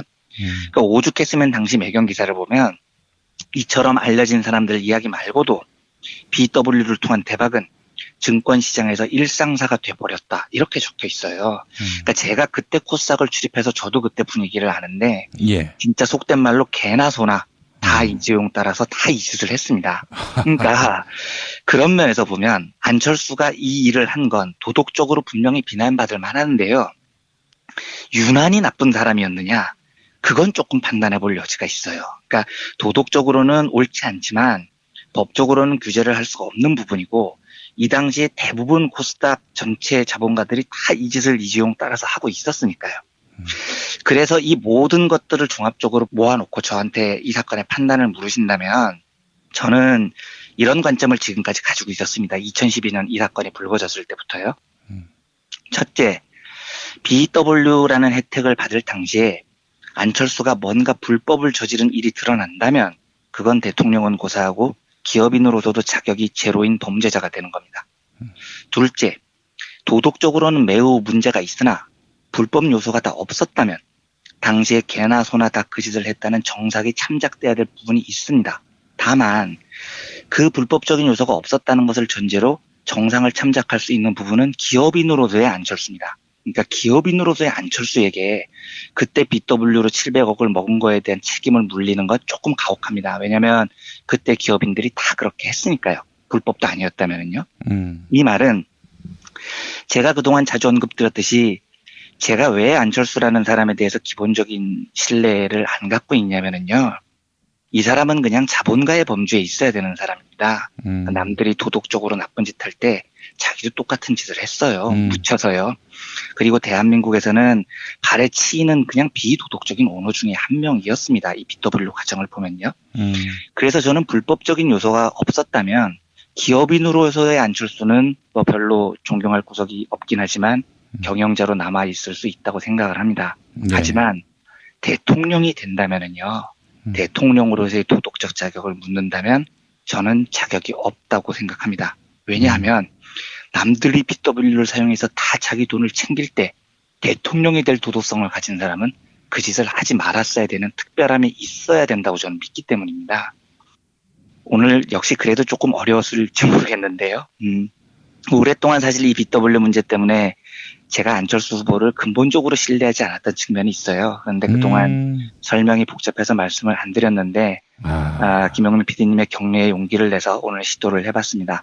법적인 문제가 없어도 기업인 안철수가 아니라 정치인 안철수는 저는 근본적으로 인정을 할 수 없는 아주 뿌리가 바로 지금 이 사건이었다는 말씀을 드리면서 오늘은 이 정도로 정리를 해보겠습니다. 이 사안과 관련해서 언제쯤 심각하구나. 이 사람 대통령 되면 이 큰일 나겠구나. 라고 마음 먹으셨습니까? 저는 사실 솔직히 말씀드리면 2012년에 황장수가 이 자료를 깔 때부터 저는 이게 무슨 말인지 바로 알았습니다. 왜냐하면 제가 2001년에 딱 코스닥에 처음으로 증시에 입성을 해서 첫 기자 생활을 했었는데 이때 이게 굉장히 큰 문제였었고 안철수 안랩 안철수 연구소 대표 이야기를 저는 이미 그때부터 증시에서 듣고 있었거든요. 근데 황장수가 이거를 깔 때 마음속으로 그런 생각이 들더라고요. 법적으로는 피해갈 수 있을진 몰라도 증권 출입을 오래 했던 저로서는 바람직한 일이 아니었고 도덕적으로 비난받을 만한 일이라는 생각이 들었어요. 근데 일단 저는 그때 기자가 아니었고요. 그리고 조금 더 솔직하게 고백을 하자면 안철수 후보가 대통령 후보가 되기도 전이었었고 공식적으로 출마하기도 전이었었고 굳이 제가 나서서 뭘 떠들기에는 어쨌든 조금 범야권에 있었던 것에 대한 우호적인 마음도 없지 않았었다는 것을 고백합니다. 그런데 사실 2012년부터 저 문제는 법적으로 문제가 없다고 변명을 할 수는 있을지 모르겠어도 저 작은 돈으로 2년 만에 700억 원 정도의 돈을 벌었다는 건 일반인 정도로는 도저히 받아들이기 어려운 큰 산이 될 것이다라는 생각이 들었습니다. 그때부터요. 근데 제가 황장수를 하도 싫어해서 황장수 이 사람이 보니까 예전에 새천년민주당에서 출마도 했었네요. 심지어 한농연이라고 농민운동 단체도 있었어요. 그러니까 이분이 진보 보수 영역을 정말로 그러니까 저도 들은 이야기인데 들은 이야기를 의견을 담아서 말씀드리면 굉장히 인정받고자 이쪽 저쪽에서 노력을 하셨는데 이제 진보 진영에서 인정을 못 받으면서 저쪽으로 완전히 돌아섰다는 평가가 있더라고요. 아니 뭐 진보 진영에서 인정받는 게 뭐가 중요합니까? 자기가 자기 생각대로 잘 살면 그만이지. 근데 일반적으로 여기서 인정을 받는다는 것은 그분을 드리는 말씀은 아닌데 특정 지역에서 공천을 받는다는 걸 뜻합니다. 저는 그렇게 알고 있었습니다. 그래요. 아이고 그렇게 좋은가 정치가 참. 아이고 알겠습니다. 이원배 기자님 한 주 동안 고생하셨고요. 다음 주에 또 뵙도록 하겠습니다. 고맙습니다. 네, 감사합니다. 여러분 안녕하세요. 민중의 소리 아나운서 정혜림입니다. 이 어묵한 여왕님 치하에서 다들 잘 견디고 계시죠? 오늘도 종편의 주옥 같은 헛소리에 혼이 정상인 듯 정상 아닌 비정상 같은 여왕님의 우주 타령에 고구마 100개쯤 한꺼번에 삼킨 듯 답답한 마음에 죄 없는 가슴팍만 두들겨대고 계세요. 이젠 시원한 사이다 같은 민중의 소리와 함께하세요. 잘 키운 진보 언론 열종편 안 부럽습니다. 한 달 10,000원 소액 CMS 후원으로 민중의 소리에 큰 힘이 되어주세요. 1661-0451 1661-0451 전화 기다릴게요.